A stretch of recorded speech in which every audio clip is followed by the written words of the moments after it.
ఓకేనమ్మా. సరే.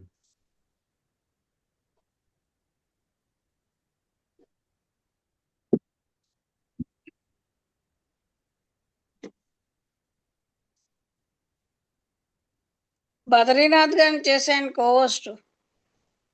అలాగా, ఓకే, చేస్తాను. చేయలేదు ప్రస్తుతం. సరే అమ్మా. ఎవరిని చేయలేదు. బద్రీనాథ్ గారు అయ్యా, ఓ చేస్తున్నాను. అమ్మా ఉన్నాను. మిమ్మల్ని కోవోస్ట్ చేస్తున్నారు. సరే అమ్మా. అయిందమ్మా. సరే. నమస్కారం సార్. అయ్యా నమస్కారం అండి. ఎవరు? జీవీజీకే మూర్తి. మూర్తి గారు నమస్కారం అండి.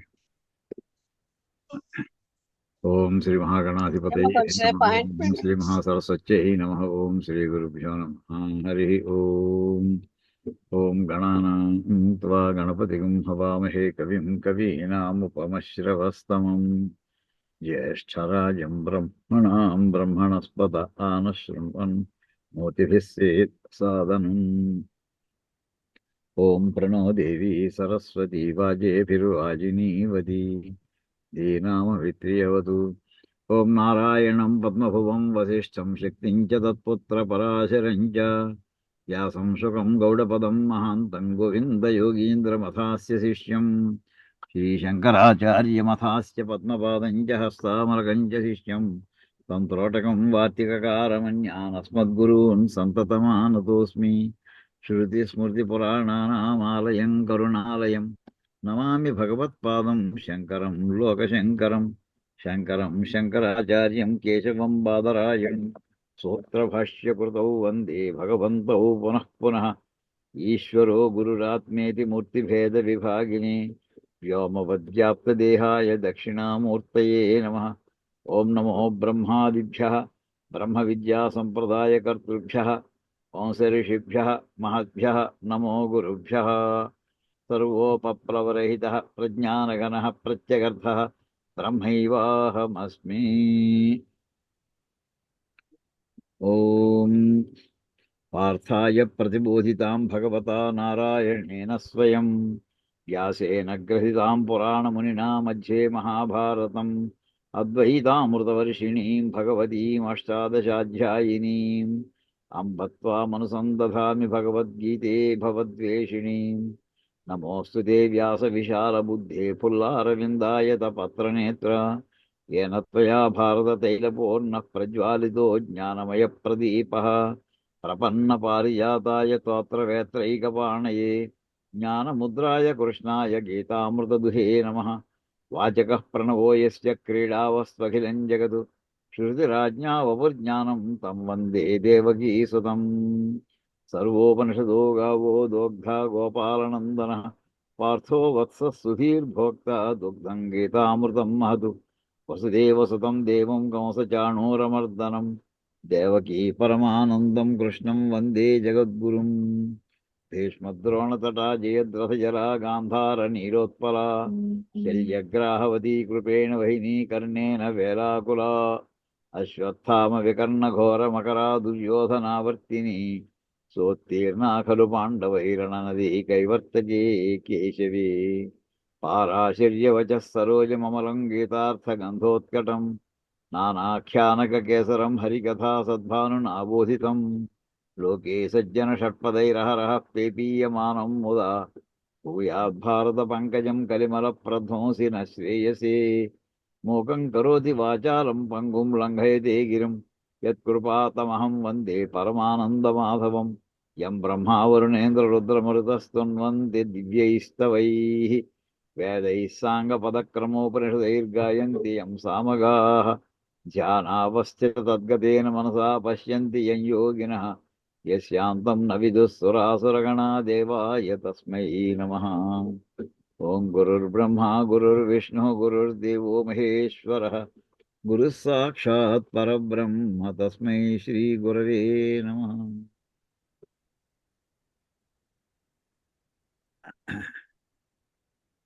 మనం మొన్న ఈ వామనావతారం గురించినటువంటి కథ చాలా భాగం చెప్పుకున్నాడు. ఒక్కటి రెండు పద్యాలే మిగిలిపోయి ఎందుకు మనం తీసుకున్నామో తెలియదు, కానీ ఈ డైవర్షన్ యదా యదా హి ధర్మస్య గ్లానిర్భవతి భారత అభ్యుత్థానం అధర్మస్య తదాత్మానం సృజామ్యహం పరిత్రాణాయ సాధూనాం వినాశాయ చ దుష్కృతాం ధర్మ సంస్థాపనార్థాయ సంభవామి యుగే యుగే. ఇది ఈ రెండు శ్లోకాలు మనం అక్కడ ఆపి అక్కడి నుంచి ఇందులో డైవర్షన్ కింద తీసుకున్నాం దశావతారాలకి. అందులో కొన్ని కొన్ని అంశాలను మనం ప్రత్యేక పరిశీలన కోసం తీసుకుంటున్నామండి. ధర్మం ఎక్కడ గ్లాని పొందుతోందో, అధర్మం ఎక్కడ వృద్ధితో ఉందో అక్కడక్కడల్లా ఆయన ఆయా సమయాల్లో అవసరాన్ని బట్టి ఆయన అవతరిస్తాను అని ఆయన డిక్లేర్ చేశారు పరమాత్మ. ఈ దశావతారాల కథలతో పాటే ఇప్పుడు మనం చేస్తున్నటువంటిది శ్రీ ఆదిశంకరాచార్య వైభవ రథయాత్ర ఎగ్జాక్ట్లీ ఫిట్ అవుతోందండి. ఎంచేతంటే ధర్మ ప్రచారం కోసమని తన జీవితాన్నే సంపూర్ణంగా లౌకికంగా చూసిన అత్యల్ప కాలంలో యుగయుగాల సరిపడినటువంటి వాంగ్మయాన్ని అందించినటువంటి మహానుభావులు శ్రీ ఆదిశంకరాచార్యులు వారు. వారి జీవిత కథల్ని దాన్ని మించి జీవిత కథ కంటే కూడా వారు మనకి ఇచ్చినటువంటి గ్రంథాలని పరిశీలన చేసుకోవడానికి, పునఃపరిశీలన చేసుకోవడానికి, మళ్ళీ మళ్ళీ పరిశీలన చేసుకోవడానికి ఇది ఒక చక్కటి అవకాశం అవుతుందండి. ఇప్పుడు వెళ్ళిన సమావేశాల్లో వాడు ఏమంటే శంకరుల గురించి మాకు చెప్పండి, లేదా శంకరుల యొక్క రచనల గురించి. నిన్న పొద్దున్న ఆస్ట్రేలియాలో వాడు సిడ్నీ నుంచి ఒక కంచి కామకోటి వారి శిష్య బృందం కొంతమంది ఉన్నారు, శ్రీనివాస్ గారు వాళ్ళు ఆన్లైన్లో మాకు శంకరాచార్య వారి గురించి చెప్పండి అనేప్పటికీ నిన్న సుమారు ఒక 45 నిమిషాలు, గంట సేపు మాట్లాడానండి ఆన్లైన్లోనే.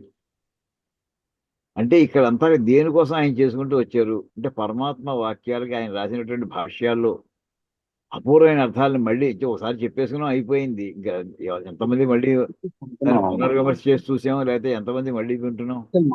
పెట్టకరా పండు. అదే మిగతా వాళ్ళని మ్యూట్ చేసుకోండి ప్లీజ్. ఏమండి ఆ రకంగా నిన్న విష్ణు సహస్రనామ భాష్యంలో మొదటి వాక్యమే కిమేకం దైవతంలోకే కింవాప్యేకం పరాయణం, అంతేనండి తీసుకున్న వాక్యం. అంతవరకు ఆ రెండిటికి చెప్పుకోవడానికే సుమారు 40-45 నిమిషాలు పట్టింది మళ్ళీ. అలాగే మొన్న స్వరభారతి సమావేశంలో తీసుకున్న సమయంలో కూడా అసలు శంకరాచార్య రచన విశిష్టత, దానికోసం 4 భాష్యాలు తీసుకుని విష్ణు సహస్రనామ భాష్యం ఎలా ప్రారంభించారు, గీతా భాష్యం ఎలా ప్రారంభించారు, ఉపనిషత్తుల్లో ఏదో ఒక ఉపనిషత్తు తీసుకొస్తే ముండకోపనిషత్తు ఎలా ప్రారంభించారు, బ్రహ్మసూత్ర భాష్యం ఎలా ప్రారంభించారు. ఏదైనా ఒక మహద్గ్రంథాన్ని శాశ్వత కాలాలు ఉండేటటువంటి దాన్ని ఒక ప్రార్థనా శ్లోకంతో ప్రారంభిస్తారు మహానుభావులందరూ. ఏమీ లేదు, డైరెక్ట్ కథలోకి వచ్చేసేయడమే. అందులో పోనీ నువ్వు నేను అనుకుంటావు చూసావు అని ఇలాగే స్టార్ట్ చేసి యుష్మదస్మత్ ప్రత్యేక గోచరయో అంటూ బ్రహ్మసూత్ర భాష్యం. ఆ స్టైల్లో ఈ ప్రపంచంలో ఏ ఒక్కళ్ళు స్టార్ట్ చేయరండి అసలు. అందులో ఉండేటటువంటి విశేషణాలు కొంత విశేషాలు చెప్పుకుంటూ చూస్తుంటే నాకు ఈ భాగవతంలో అది కూడా అంతర్భాగం అయిపోయింది. శంకరుల యొక్క చరిత్రను చెప్పుకోవడానికి, ధర్మ సంస్థాపనార్థాయ వచ్చినటువంటి మహానుభావుల చరిత్రను చెప్పుకున్నా అది కూడా మనకి అవతార పురుషులు ఎవరు, అవతార పురుషుని యొక్క ఘట్టాన్ని మనం జీవితంలో మనం సాక్షాత్తు చూసుకోగలుగుతున్నాం. నిన్న నాచారంలో మన నారాయణమూర్తి గారు వాళ్ళందరూ కూడా, నారాయణ రావు వాళ్ళు ఎంత ఒక్కొక్క చోట ఎంత అద్భుతంగా చేసుకుంటున్నారండి ఈ అవకాశాన్ని. నారాయణ గారు మీరు ఉన్నారా అక్కడ, మీట్లో ఉన్నారండి? ఒక్క నిమిషం మీరు మీరు అన్మ్యూట్ చేసుకుని ఒక్కసారి నేను స్క్రీన్ ఆఫ్ చేస్తాను. నిన్న ఏం జరిగిందో ఒకసారి చెప్పండి సార్, అందరం వింటాం. నాకు కొంచెం మంచి అవకాశం అండి ఇది. మీరు కెమెరా కొంచెం అడ్జస్ట్ చేసుకోండి, మీరు సగం కనిపిస్తున్నారు, కొంచెం అలా ఉన్నా పర్వాలేదు. అది ఇప్పుడు పెట్టుకోండి, బాగుంది. దాదాపు ఒక 60-70 మంది గ్యాదరింగ్ ఉన్నారండి అక్కడ. మీరు స్టార్ట్ చేయగానే పిన్ డ్రాప్ సైలెంట్ అసలు. అండ్ ఒక్కొక్క భాషానికి చెప్తుంటే జనాలు పులకరించిపోయి ఆ ఇది తీసుకొచ్చినప్పుడు కూడా, ఆ వేద గ్రంథం తీసుకొచ్చినప్పుడు కూడా అసలు జనాలకి మైమరచిపోయి ఉన్నారు అన్నట్టు. చూసేవాళ్ళు తీసుకొచ్చేవాళ్ళు కూడా, అలాగే పాదుకలు. దానికి ఏంటంటే ఒక రకమైన నేను చేస్తాను అని ఒక ఉత్సాహం బాగా ఇదైందండి. కొద్దిగా నేను వెనకాల కూర్చున్నాను కాబట్టి కొన్ని నేను పట్టించుకోలేకపోయాను. అదే మన వయస్సు మాకు అడ్డపడుతుంది, గుర్తెట్టుకుందాం, ఏం పర్వాలేదు, మనం వెనకనే ఉండాలి, కుర్రాడు ముందరికి వెళ్ళాలి.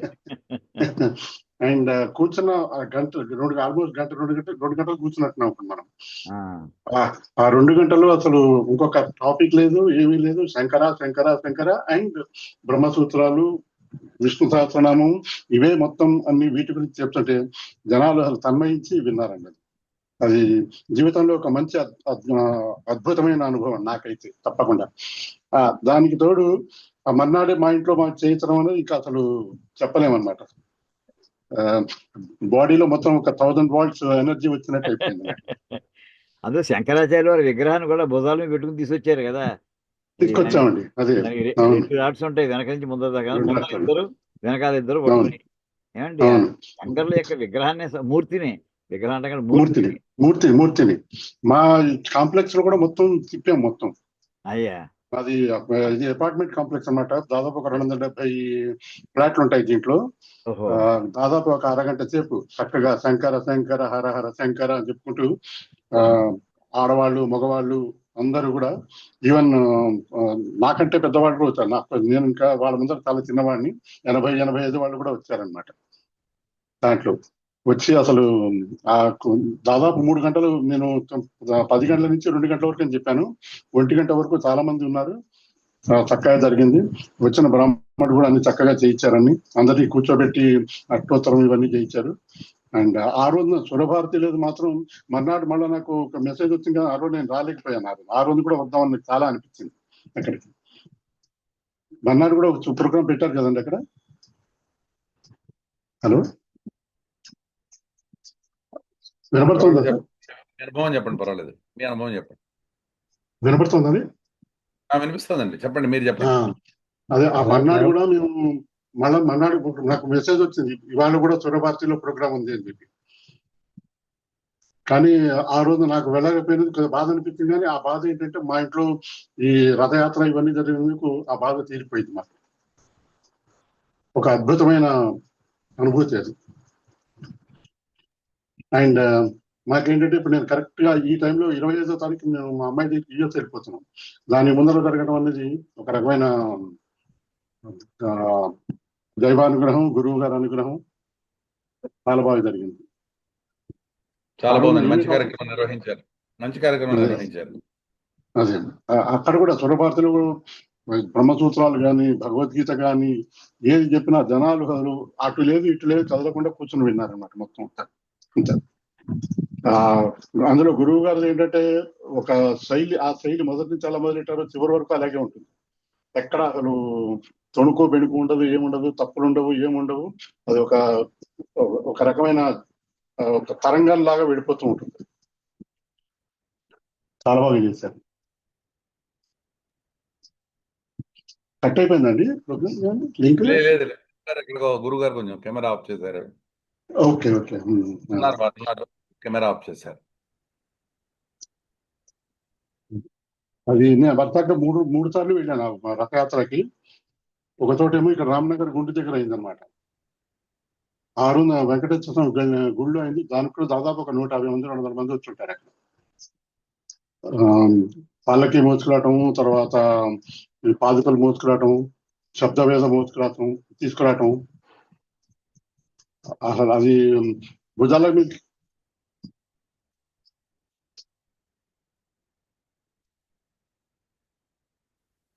మీరు చెప్పండి సార్, మేము వింటున్నాము. గురుగారు వస్తారు మేమంతా వింటున్నామండి. మ్యూట్ లో ఉండి వింటున్నాం మేమంతా కూడా. రైట్. అయ్యా, ఇంకోలా అనుకోవద్దు, గురువు గారి కరెంట్ పోయింది. గురుగారు కరెంట్ పోయింది, నాకు ఫోన్ చేశారు. వారు మళ్ళీ వస్తారు, మళ్ళీ జాయిన్ అవుతున్నారు. కరెంట్ పోయింది ప్రస్తుతం వారికి. అందుకని ఈలోగా ఇంకెవరైనా మీరు కూడా విశేషాలు అంటే గురుగారు ఏం మాట్లాడారో ఒకసారి పంచుకోవడానికి ప్రయత్నించండి. ఏం మాట్లాడారండి గురుగారు? బ్రహ్మసూత్రాలు శంకర భగవత్పాదుల వారు ఎలా స్టార్ట్ చేస్తారు, శైలిలో ఏమేమి తీసుకొస్తారు, దానికి అవి ఎగ్జాంపుల్స్ ఎలా తీసుకొస్తారు అంటే ఆ భాష్యంలో అవన్నీ చక్కగా చెప్పారు. అండ్ భగవద్గీత కూడా అలాగే చెప్పారు. అంటే ఏ టాపిక్ తీసుకున్నా కూడా ఈ టాపిక్ అనేది ఆ టాపిక్ దాంట్లో దాదాపు ఒక 6-7 టాపిక్స్ వరకు కవర్ చేశారు ఆయన ఉన్న గంటన్నరలో. బాగుంది, చాలా బాగుంది. చాలా బాగుంది. సత్యనారాయణమూర్తి గారు ఉన్నారా? సత్యనారాయణమూర్తి గారు ఉన్నారా? ఎక్కడండి? సత్యనారాయణమూర్తి గారు అబ్బాయి అని అడుగుతున్నా.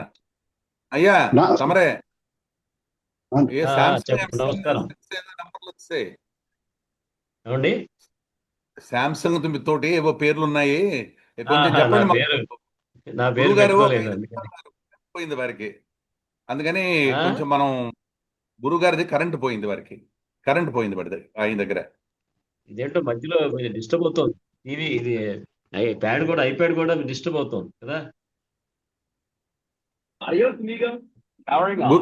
గురువు గారిది కరెంట్ పోయింది, ఒక 5 minutes వారిది కరెంట్ పోయింది. అందుకని ఏంటంటే మనం కొంచెం విశేషాలు మాట్లాడుకుందాం. శంకరాచార్య వారి గురించి మీరు మాట్లాడగలరు, మీరు చెప్పండి. ఒక 2 నిమిషాలు మాట్లాడండి. మీ ఇష్టం, మీకు తోచింది మాట్లాడండి. లేకపోతే నన్నేనా? మిమ్మల్ని అడుగుతున్నా, మిమ్మల్ని. శృతి స్మృతి పురాణాలు గురుగారు 5 నిమిషాల్లో వస్తారు మళ్ళీ. అందరికీ కూడా ధన్యవాదాలు. శృతి స్మృతి పురాణానాం ఆలయం కరుణాలయం నమామి భగవత్పాదం శంకరం లోకశంకరం. శంకర సాక్షాత్ శంకర అని పరమశివుడే, ఆయనే గురువు కాబట్టి, ఆది గురువు కాబట్టి ఆయన యొక్క సిద్ధాంతాన్ని ఆయనే ప్రచారం చేసుకోవాలి. గురువు ఆయనే కాబట్టి, మనం సృష్టించింది ఆయనే కాబట్టి, పిల్లల మీద దయవించి ఆయనే జన్మించి ఆసేతు హిమాచలం ఆ రోజుల్లో కార్ల బొళ్ళ ట్రైన్ల కాలినడకన 5వ ఏట బంగారు వర్షం కురిపించిన మహానుభావుడు ఉసిరికాయ రూపాయలు. 5వ ఏట ఆయన ఇంకా అక్కడ బ్రహ్మచారి, ఆయన వేద గురుకులంలో ఉండేవాడు. ఆయన 12వ ఏట వచ్చేటప్పటికి వేదాలన్నీ చదివేశాడు. ఆయన ఆయుర్దాయం మామూలుగా అసలు తక్కువైతే ఇంకొంచెం పొడిగించుకుని 32 ఏళ్ళు జీవించి పరమేశ్వర అనుగ్రహంతో ఆసేతు హిమాచలం ఈ శివాద్వైతాన్ని, అప్పుడు ఏంటంటే ఎవరి మట్టికి వాళ్ళు, నాకు గణపతి ఇష్టం, సో నా గణపతే దేవుడు, నాకేమో అమ్మవారి ఇష్టం, అమ్మవారే దేవత, ఇట్లా షణ్మతాలు ఉండేవి. 6 రకాల సిద్ధాంతాలతో, 6 రకాల వైవిధ్యాలతో హిందూ జాతి అంతా కూడా విడిపోయింది. అందులో అంతర్లీనంగా ఉన్న చైతన్యం ఒకటేరా బాబు, అనుగ్రహించడానికి అనేక రూపాలు తెరుస్తోందని చెప్పి ఏకమేవ అద్వైతం బ్రహ్మ అనేటువంటి సూత్రాన్ని ఆయన బాగా ఎక్కించడానికి ఏం చేశారంటే, సో పంచాయతనం అని షణ్మతాలను ఏకం చేసి, నీకు ఈ శివుడు అంటే ఇష్టం కదా, మధ్యలో శివుడు పెట్టుకో, ఆదిత్య అంబికానాథం గణనాథం మహేశ్వరం ఇట్లా చుట్టూరా మీద పెట్టుకో, నువ్వు శక్తి మధ్యం పెట్టుకోండి, అలాగా ఏకం చేసిన మహానుభావుడు. అసలు నేషనల్ ఇంటిగ్రేషన్ అని తీసుకొచ్చింది ఆయనే. బాగుంది, బాగా చెప్పారు. చిన్న షార్ట్ గా గురుగారు వచ్చేసారు, మళ్ళీ మనకి వచ్చేసారు గురుగారు. అందుకని మళ్ళీ మనం ఇంకొకడు ఏదైనా అవకాశం తీసుకుందాం ఇంకోసారి. సరే, ఇలాగా చక్కగా మొన్న ప్రతిరోజు రోజుకి ఒక్కొక్క చోట పెడుతున్నామండి. ఇవాళ ఇంకో చోట ఎక్కడో జరుగుతుంది, రేపు ఉదాహరణ గారు ఒక చిన్న పాయింట్ చెప్దామని నేను ఆ సురభారతిలో ఈ కార్యక్రమానికి అటెండ్ అయ్యానండి. అవును, అదే అది చాలా బాగా జరిగింది. దాంట్లో మీ ఉపన్యాసం కూడా చాలా బాగుంది. అంటే మేమంటే చాలా సార్లు విన్నాం కాబట్టి, కొన్ని మాకు తెలుసు కాబట్టి అలా మేము ఫాలో అయ్యాం. కానీ కొత్త వాళ్ళకి, ఇంతకుముందు మీరు విన్న వాళ్ళకి మంచి సమాచారం, ఫస్ట్ టైం చాలా ఇన్ఫర్మేషన్ ఇచ్చారు. కానీ అంటే నా సూచన ఒక చిన్నది నాకు అనిపించిందండి. సూచన ఇచ్చే అంత పెద్దవాడిని కాదు, కానీ నాకు ఒకటి ఏమనిపించిందంటే, అక్కడ ఉన్న వాళ్ళందరూ +70 ఏజ్ గ్రూప్ వాళ్ళే ఉన్నారు, +60.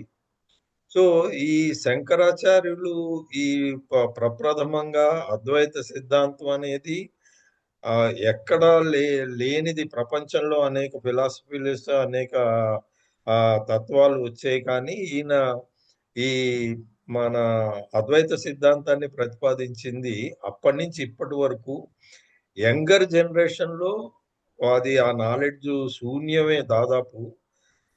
చాలా యూనివర్సిటీస్ లో కూడా ఫిలాసఫీ సబ్జెక్టు బోధించే చోట కూడా శంకరాచార్యుల అద్వైత ఫిలాసఫీ మీద కూడా ఒక సబ్జెక్టు వాళ్ళ సిలబస్ లో పెట్టాలన్న ఉద్దేశం మీలాంటి పెద్దలు దానికి ట్రై చేస్తారని నేను ఆశిస్తున్నాను. ఎందుకంటే ప్రపంచవ్యాప్త ఫిలాసఫీలు అన్నీ ఉంటాయి ఫిలాసఫీ సిలబస్ లో. శంకరాచార్యుల వారిది ఉన్నట్టు నేను ఎక్కడ వినలేదు.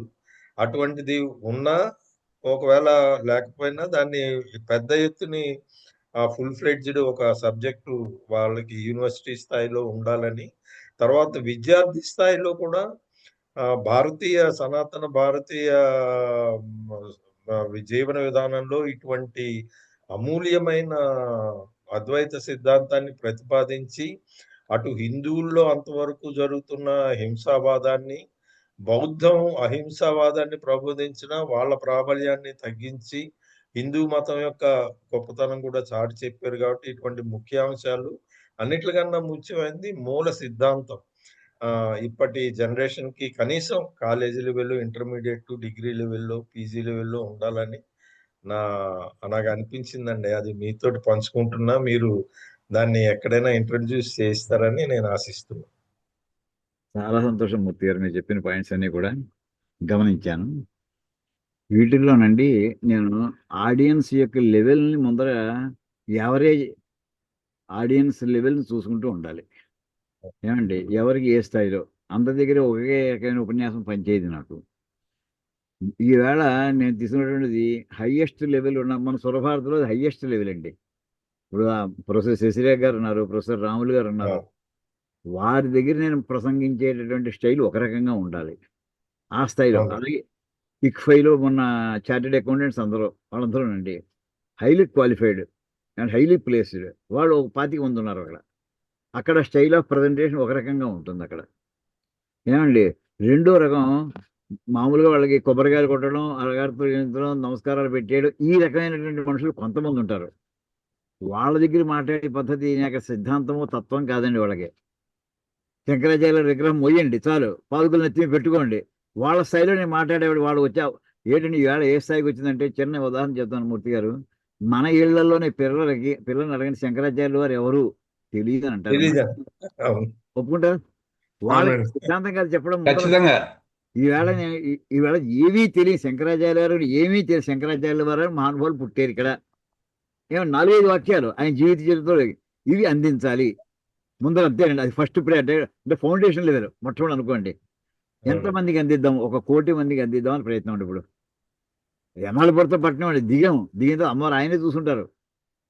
ఆయన ఉన్నారా లేడా? ఈ క్షణంలో ఉన్నారండి. ఆయన చిన్మయ స్వరూపంలో ఉన్నారు ఆయన.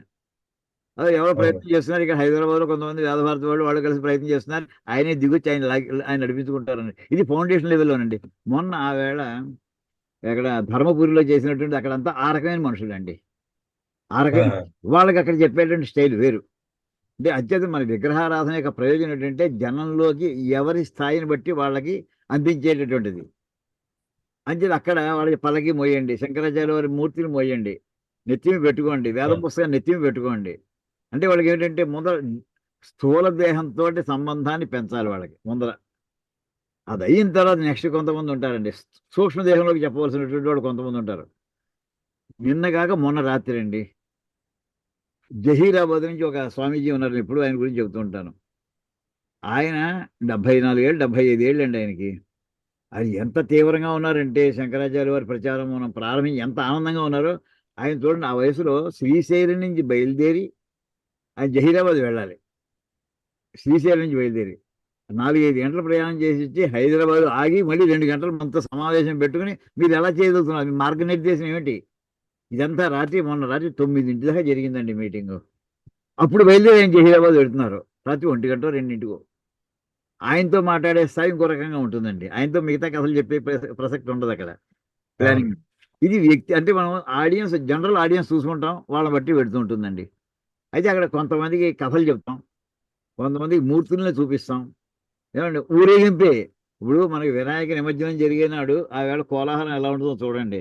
అక్కడ వినాయక తత్వం చెప్తానంటే ఎవరికి అక్కర్లేదు, అక్కడ వినరు కూడాను. మాకు ఇదంతా అక్కడ మాకు మూర్తి ఆయన వాళ్ళు కనిపిస్తుంది. చెప్తున్నాం వాళ్ళకున్నది మూఢ భక్తి అంటారు, గోపేరంటారు. వాళ్ళకి అందులో కనిపిస్తున్నాడు విఘ్నేశ్వరుడు, మనకు కనిపించట్లేదు.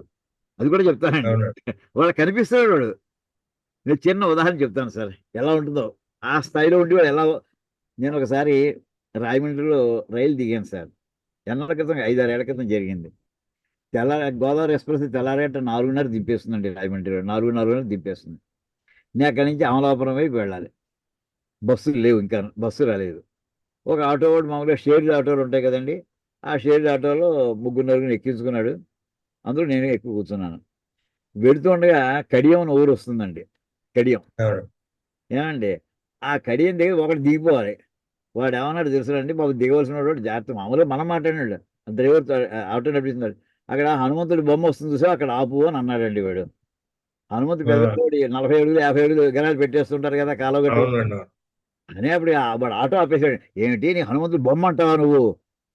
హనుమంతుడి బొమ్మ ఆ, అనొచ్చా? చూడండి శివకుమార్ గారు, వాడి రియాక్షన్ చూడండి. హనుమంతుడు ఆ, బొమ్మ అంటావా? హనుమంతుడు రామలేవా? హనుమంతుడు ఆ, మూర్తం, హనుమంతుడు విగ్రహం, బొమ్మ ఏమిటి బొమ్మ అని వాడు విరుచు పడిపోయాడు. తెల్లారి 5ంటికి చెప్తాను. ఆ. ఆటో వాడు ఇంకో పక్క ప్యాసింజర్ తోటి మనతోటి. నాకే అవును. అనిపించింది, మనం కూడా అలాగే అందుమేమో మామూలుగా అయితేను. ఇటు వాడికి అక్కడ హనుమంతుడి బొమ్మ కనిపించట్లేదండి వాడికి. హనుమంతుడు కనిపిస్తాడు అవును. వాడికి. హనుమంతుడు కనిపిస్తున్నాడు వాడు. హనుమంతుడు చిన్నప్పుడు కనిపిస్తున్నాడు ఆ డ్రైవర్కి. అవును. చిన్నప్పుడు దసరాలప్పుడు హనుమంతుడి వేషం వేసుకుని వెళ్తూ ఉంటారు కదండి రోడ్ల మీద. దాన్ని దండాలు పెట్టేస్తారు వాళ్ళకి కూడా దండాలు అలా వెళ్ళిపోతుంటే హనుమంతుడు అంతే. ఇలా హనుమంతుడిని ఫాలో అయిపోతూ ఉండేవాళ్ళం అండి. ఇది ఇలాగే అంటే సమాజంలో మనకి అందుకోసం అధికార భేదం అంటుంటారు మన శంకరాచార్యులు వారు. ఇప్పుడు పురాణాలు అన్నీ కూడా మామూలుగా కథలు చెప్తే వినేటటువంటి వాళ్ళ స్థాయిలో అది తత్వం అత్యున్నత స్థానంలో ఉండేది. ఇంకా అది కూడా లేదండి. చివరికి వెళ్ళిన తర్వాత వేదమే చెప్పింది, ఎత్ర వేద అవేదా భవంతి, వేర్ వేదాస్ బికమ్ ఇర్రెలవెంట్ అని వేదం చెప్పిందండి.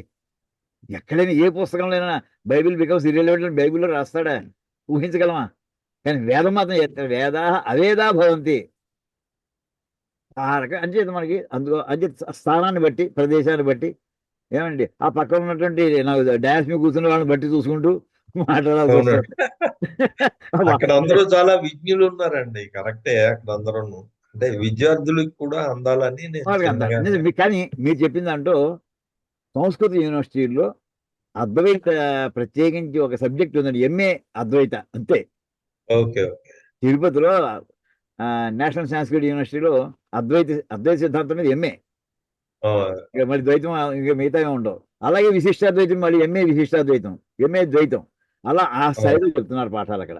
అంటే మీరు చెప్పిన పాయింట్ కొంత నడుస్తుంది. అయితే ఓకే. ఇప్పుడు మనం ఎక్కడున్నాం అంటే 0 లెవెల్ కాదు, -లెవెల్ పాతాళ లోకంలో ఉన్నామండి. శంకరాచార్య వారి గురించి ప్రజల అండర్స్టాండింగ్ లెవెల్లో చూస్తే అవునండి. అక్కడి నుంచి క్రియేట్ చేసుకుంటూ రావడానికి కొంత ప్రాథమిక స్థాయిలోనే ఎక్కువ ప్రయత్నం చేయాల్సి వస్తుందేమో. ఏదో ప్రయత్నం ప్రారంభించాం, ఏమండి, నడుస్తుంది, ప్రారంభమైంది, అంటుకుంది. ఎక్కడెక్కడ వాళ్ళు సార్, యూనివర్సిటీ విద్యార్థులకి మీరు వేద భారత్ తరఫున ఒక సెమినార్ కండక్ట్ చేయండి సార్ ఈ సబ్జెక్ట్ చేద్దాం. మీద. ఇప్పుడు అక్కడ అదే. సాంస్క్రిట్ అకాడమీ ఉందని కదండి, ఆయన అవును. మధుసూదన్ గారు, ఆయన మళ్ళీ యూనివర్సిటీలోనే వాడు ఓకే. పెట్టమంటున్నారు. అలాగే ఓకే. సెంట్రల్ యూనివర్సిటీలో ఇప్పుడు ఎల్లుండి అరోరా కాలేజెస్ 18 కాలేజీలు ఉన్నాయండి. 18 19 ఉన్నాయి హైదరాబాద్లో. ఆ చైర్మన్ 2 ప్రిన్సిపాల్స్ మొన్న వాళ్ళు మన ఇంటికి వచ్చారండి. మా దాంట్లో గురు పూజ 29వ తారీఖు 29వ తారీఖు మా మీటింగ్ పెట్టుకున్నాం. అవి మీరు చీఫ్ గెస్ట్గా వచ్చి శంకర తత్వం గురించి చెప్పండి. ఓకే. అక్కడ స్టూడెంట్స్ ఎక్కువ మంది ఉంటారు. వాళ్ళకి కావాల్సిన మాటలు వాళ్ళకి చెప్పాలి. ఏదో కొన్ని ఉదాహరణలు చెప్పి విషయం అల్టిమేట్లీ ఏదైనా శంకరాచార్య వారి మాట 4 సార్లు వినిపించాలి. ఆయన ఈ దేశానికి ఇంత సేవ చేశారని వాళ్ళ బ్రెయిన్లో 2-3 వాక్యాలు పడితే చాలు, అదే అంటుకుంటుంది మెల్లగాను. అవునండి. అది ఆ ప్రయత్నం. అది అంతా చాలా కృషి గురుగారు మన చేస్తున్నారు. మాటల సందర్భంలో నేను చిన్నగా ఎన్ని యూనివర్సిటీస్ లో శంకర్ల వారి తాలూకు ఫిలాసఫీ ఏదో ఒక రూపంలో కనిపిస్తోంది అన్నది నేను కొంచెం గూగుల్ చేసి కొంచెం ఇన్డెప్త్ గా వెళ్ళాను. 500 యూనివర్సిటీస్ లో శంకర్ వారి గురించి ఏదో రకంగా వాళ్ళ ఫిలాసఫీ కోర్సెస్ లో ఉందండి. శంకర్ల వారి ఫిలాసఫీలో 500 యూనివర్సిటీస్. వాళ్ళన్నిటికన్నా ఎక్కువగా చెప్తుంది ఏంటంటే జిఎల్ఏ యూనివర్సిటీలో చాలా విస్తృతంగా ఉందిటండి. జిఎల్ఏ యూనివర్సిటీ అక్కడ విస్తృతంగా ఉందని చెప్పేసి వాళ్ళు రాస్తున్నారు అనమాట. అలాగా చాలా యూనివర్సిటీస్లో ఇప్పుడు ఇంకా శంకర్ల వారు ఫిలాసఫీ బాగానే ఉంది. మనం అనుకున్నంత స్థాయిలో లేకపోవచ్చు, కానీ దాని మాత్రం మౌలికంగా మాత్రం ఉంది. అది కానీ అన్నిటికంటానండి, ఇప్పుడు ఇది ఏమవుతుందంటే స్థాయి పెరిగి పెరిగి పెరిగి ఇప్పుడు శంకర్లు ఎలా ఆఖరిని ఆయన శివైక్యం చెందారు. ఆయన నేనే అహం బ్రహ్మాస్మి అని ఆయన జీవించి వెళ్ళిపోయారు అంతే. ఈ శరీరం మోర్టల్ వైన్ వదిలేశారు. అహం బ్రహ్మాస్మి ఆయన సిద్ధాంతం అది అంతే, ఇంకోటేం కాదు. తత్వమసి దాటేశారు ఆయన. అహం బ్రహ్మాస్మి ఆ స్థాయిలో వెళ్ళేటటువంటి మన పీఠాలు అక్కడ ఈ సబ్జెక్ట్ కవర్ చేస్తున్నారండి. విచిత్రం ఏంటంటే శృంగేరి పీఠాధిపతులండి, వాడు జస్ట్ ఏదో పూజలు చేయడం, పునస్కారాలు చేయడం, ప్రసాదాలు ఇవ్వడం కాదండి. ఆయన పర్సనల్గా కోర్సెస్ కండక్ట్ చేస్తారు. పేపర్ ఆయన దిద్దుతారండి. ఈవేళ శృంగేరి స్వాములు పెద్ద స్వాములు వారు పేపర్లు ఆయన దిద్దుతారు. బా అది ఎప్పుడు మామూలు పేపర్ దిద్దడం మామూలు మనం ఎక్స్పెక్ట్ చేయం. ఆయన క్వశ్చన్ పేపర్ ఆయన సెట్ చేస్తారు. ఏమండి క్వశ్చన్ పేపర్ సెట్ చేసి పరీక్షలు ఎంతమంది రాస్తున్నారు ముందంతా ఆయన ఇన్స్టిట్యూషన్ వేదాంతం మీద, అద్వైత వేదాంతం మీద ఆ వచ్చిన పేపర్ ఆయన దిద్దుతారండి. మార్కులు వేస్తారు, బా క్లాసెస్ డిసైడ్ చేస్తారు, వాళ్ళు నెక్స్ట్ లెవెల్ ప్రమోట్ చేస్తుంటారు ఆయన. చాలా పెద్ద ప్రయత్నం జరుగుతుందండి. కానీ ఇంత జనాభా మీద వాడు చేస్తూ ప్రచారం చేసుకోరు. పని అవ్వడం ముఖ్యం అంతే చాలు, మనకి సైలెంట్గా చేస్తూ ఉంటారండి. కానీ మనం ఏంటంటే మనం నెంబర్ చూస్తాం, నెంబర్ గేమ్ ఇది డెమోక్రసీ కదా. మరి క్వాలిటీ క్వాంటిటీ, ఇక్కడ క్వాంటిటీయే మనకు కావాల్సింది, క్వాలిటీ అక్కర్లేదండి. ఇక్కడ వారు క్వాలిటీ గురించి వాళ్ళు ప్రయత్నం చేసుకుంటారండి, క్వాంటిటీ గురించి నలుగురు చెప్పుకుందాం అనుకుంటామండి సరదాగా. కానీ మీరు మొన్న జనం అందరూ కూడా మొన్న టాపిక్ ఎలాగా ఇందులోకి వచ్చాం కనుక మొన్న చెప్పిన స్వరభారతిలో చెప్పిన పాయింట్స్ కొంచెం బద్రీనాథ్ గారు అడిగారు కనుక మళ్ళీ రిపీట్ అయ్యా అడిగాను.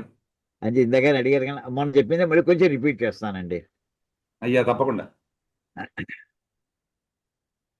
ఆవేళ శంకరుల యొక్క రచనలు, భాష్య రచన, దాంట్లో వారు ఆడినటువంటి ప్రక్రియలు అని తీసుకుని మొట్టమొదటి విష్ణు సహస్రనామ భాష్యం తీసుకున్నానండి. విష్ణు సహస్రనామ భాష్యంలో అంటే భాష్య రచనలో ఎన్ని ఆస్పెక్ట్స్ కవర్ అవుతాయో చెప్పడానికి రెండే చరణాలు తీసుకున్నానండి.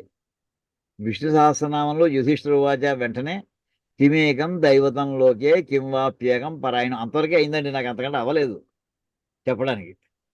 2 చరణాలు అది ఒక శ్లోకంలో.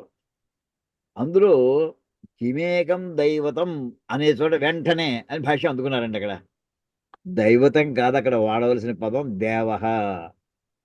దైవతం అనేటటువంటిది ఇప్పుడు ఎలాంటిదంటే మానవత్వము అని అన్నాం అనుకోండి, మానవత్వం నీకు ప్రధానమా, మానవుడు ప్రధానమా, దైవత్వం ప్రధానమా, దేవుడు ప్రధానమా, నీకు ఎవరు కావాలి చెప్పు ముందర తెలుసుకో.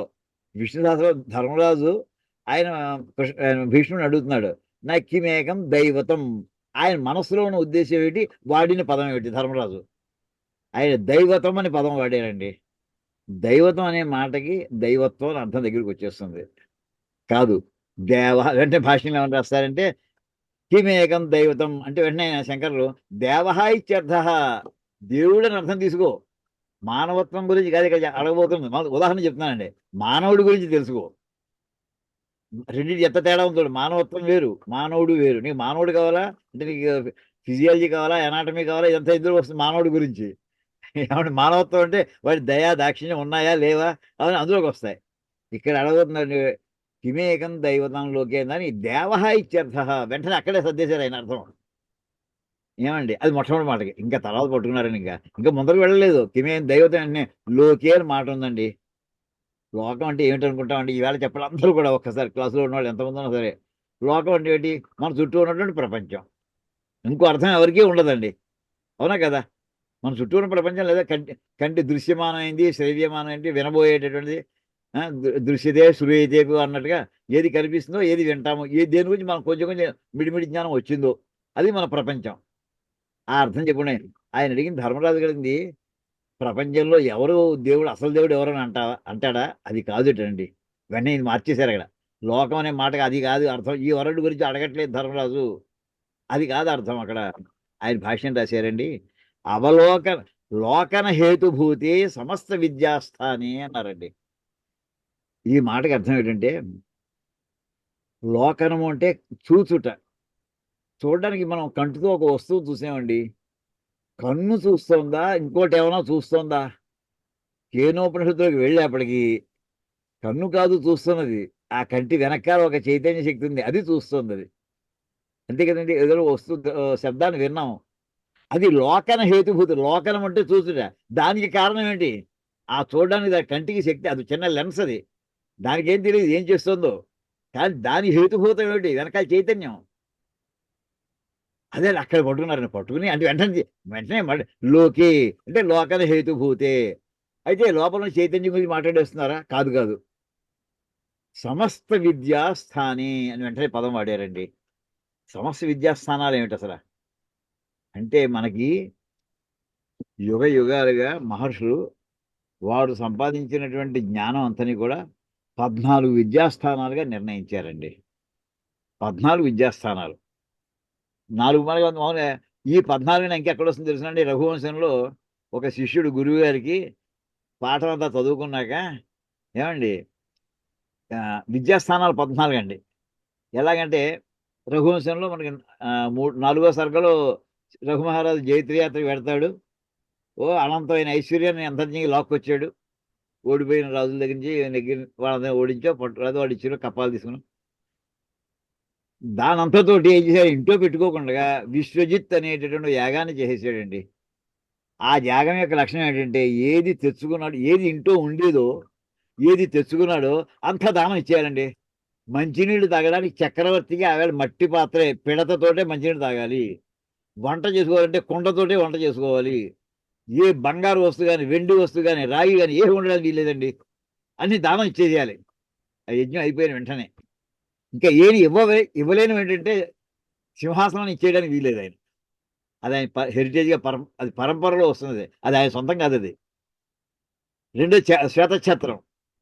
ఈ 2 దానం చేయడానికి వీలేదండి. ఆ 2 ఉన్నాయి తప్ప రఘుమహారాజు ఒక్క పైసా లేదండి. అటువంటి స్థితిలో ఒక కుర్రాడు కౌత్సుడు అనేటువంటి కుర్రవాడు ఆయన దగ్గరికి బాబా ఏదో డబ్బు కోసం వచ్చాడు.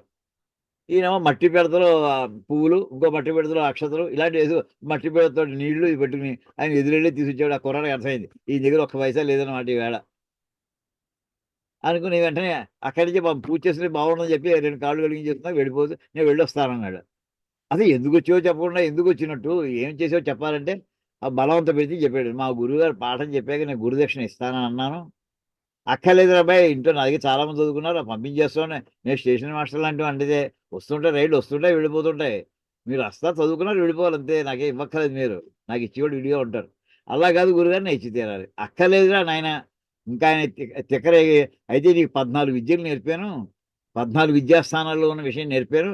ఆ 14 విద్యలకి కూడా ఒక్కొక్క విద్యాస్థానం ఒక్కొక్క కోటి బంగారు నాణ్యాలు పట్టరా, 14 కోట్లు పట్టరా. కోటిశ్చతస్రో దశచాహరేతి, ఈ 14 కోట్లు పట్టరా అన్నాడు. ఈ కూడా హార్ట్ అటాక్ వచ్చింది, పని అయింది. ఇచ్చేదంటే ఊహించలేదు. ఏదో అంబేస్తారో పంచాయతీ అడుగుతాడేమో అనుకున్నాడు తప్ప ఇలాంటి ఎవరు ఊహించలేని అడుగుతారని అనుకోలేదు ఆయన. ఒక్క సెకండ్ అమ్మ, ఒక్క సెకండ్ అమ్మ, నేను క్లాసులో ఉన్నాను, మళ్ళీ చేస్తాను. నేను క్లాసులో ఉన్నాను, మళ్ళీ ఫోన్ చేస్తానమ్మా. క్లాసులో ఉన్నాను,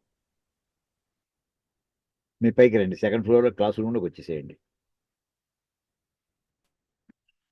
ఏమండి అది 14. ఇవి ఏమిటంటే ఈ 14 విద్యాస్థానాలు కూడా మన వేదాంతాలకు సంబంధించినటువంటి మొత్తం. అందులో 4 వేదాలు ఉన్నాయి, వేదాంగాలు ఉన్నాయి, ధర్మశాస్త్రం ఉంది. అంటే మహర్షులందరూ నిర్ణయించినటువంటి జ్ఞానం, వారు సంపాదించిన జ్ఞానంలో ఎవరు దేవుడని అందులో గ్రంథాల్లో నిర్ణయించబడింది. అదండి అడిగిన విషయం ధర్మరాజు. అదే నీకు కల్పిస్తున్నటువంటి అన్నవరం సత్యనారాయణ స్వామి గొప్ప, తిరుపతి వెంకటేశ్వర స్వామి గొప్ప, ఇది కాదండి. లోకం అంటే మనకు అదే కనిపిస్తాయి. ఏ దేవుడు గొప్ప అంటే మనకి సింహాచలంలో నరసింహస్వామి గొప్ప, ఇది కాదండి అక్కడ అడుగుతున్నది. కిమేకం దైవతంలో గారి మాటకి సమస్త విద్యాస్థానాల్లోనూ కూడా 14 విద్యల్లోనూ కూడా ఏమండి మహర్షులు నిర్ణయించినటువంటి ఎవరు సుప్రీం అని చెప్పారు. అది అక్కడ అంటే మన ఏది మన రాంగ్, మన ముందర మైండ్ సెట్టే మంది మీది తప్పు రాబాయ్. ఇంతవరకు ఎవరు ఇలాగా విద్యాస్థానాల గురించి ఆలోచించాలని అనుకుంటారు, నేను అనుకోనండి సార్. లోకం అంటే మామూలు కనిపించే లోకమే అనుకుంటాం, అది కాదని చెప్పింది మాట ఆయనండి. అది అయిపోయిందండి. ఇది ప్రథమ ప్రశ్న, దానికి ఇంత ఆయన చూసిపెట్టారు. ఇంకా 2వ ప్రశ్నలోకి వస్తున్నారు. కిం వాప్యేకం, కెమెరా ఆన్ చేసుకోవాలి, ఒకసారి కెమెరా ఆన్ చేసుకోవాలి. ఓకేనండి. ఏమండి ఇది అయిన తర్వాత మాట వినిపించిందా? ఇంతవరకు కూడా చెప్పింది ఏమండి, ఆడియో వినిపించిందా? ఓకే సరే. ఇప్పుడు 2వ మాట ఏంటంటే కిం వాప్యేకం పరాయణం. ఏమండి పరాయణం అనే మాటకి మామూలుగా మనం దానికి ఆయన 4-5 అర్థాలు చెప్పారండి. అసలు మన ఊహకు అందం. అసలు ఒక్కొక్క అర్థం ఒకటి. ఇందాక చెప్పిన ఒక్క మాటే పట్టుకుని లోకం అనే మాటగా దులిపేశారు మనకి. ఏమండి ఇక్కడ చెప్తారండి ఆయన మాట. పరం ఎప్పుడు కూడా భాష్యం రాసేప్పుడు వ్యుత్పత్తి చెప్పాలని, ఒక పదం ముట్టుకున్నాం అంటే దానికి వ్యుత్పత్తి చెప్పాలి. ఇప్పుడు పరాయణం అనే మాటకి వ్యుత్పత్తి ఏమిటి? పరం అయనం ప్రాప్తవ్యం స్థానం పరాయణం. అదండి ఆయన రాసింది. అంటే ప్రాప్తవ్యం, పొందవలసినటువంటి జేరి అంటే రీచబుల్ టార్గెట్ ఏమిటి, డెస్టినేషన్ ఏమిటి, దాని పేరు ఇంగ్లీష్లో చెప్తే డెస్టినేషన్ అవుతుందండి పరాయణం. ఇక దీనికి పరం అయ్యన మామూలు డెస్టినేషన్ కాదు, సుప్రీం డెస్టినేషన్ ఏమిటి.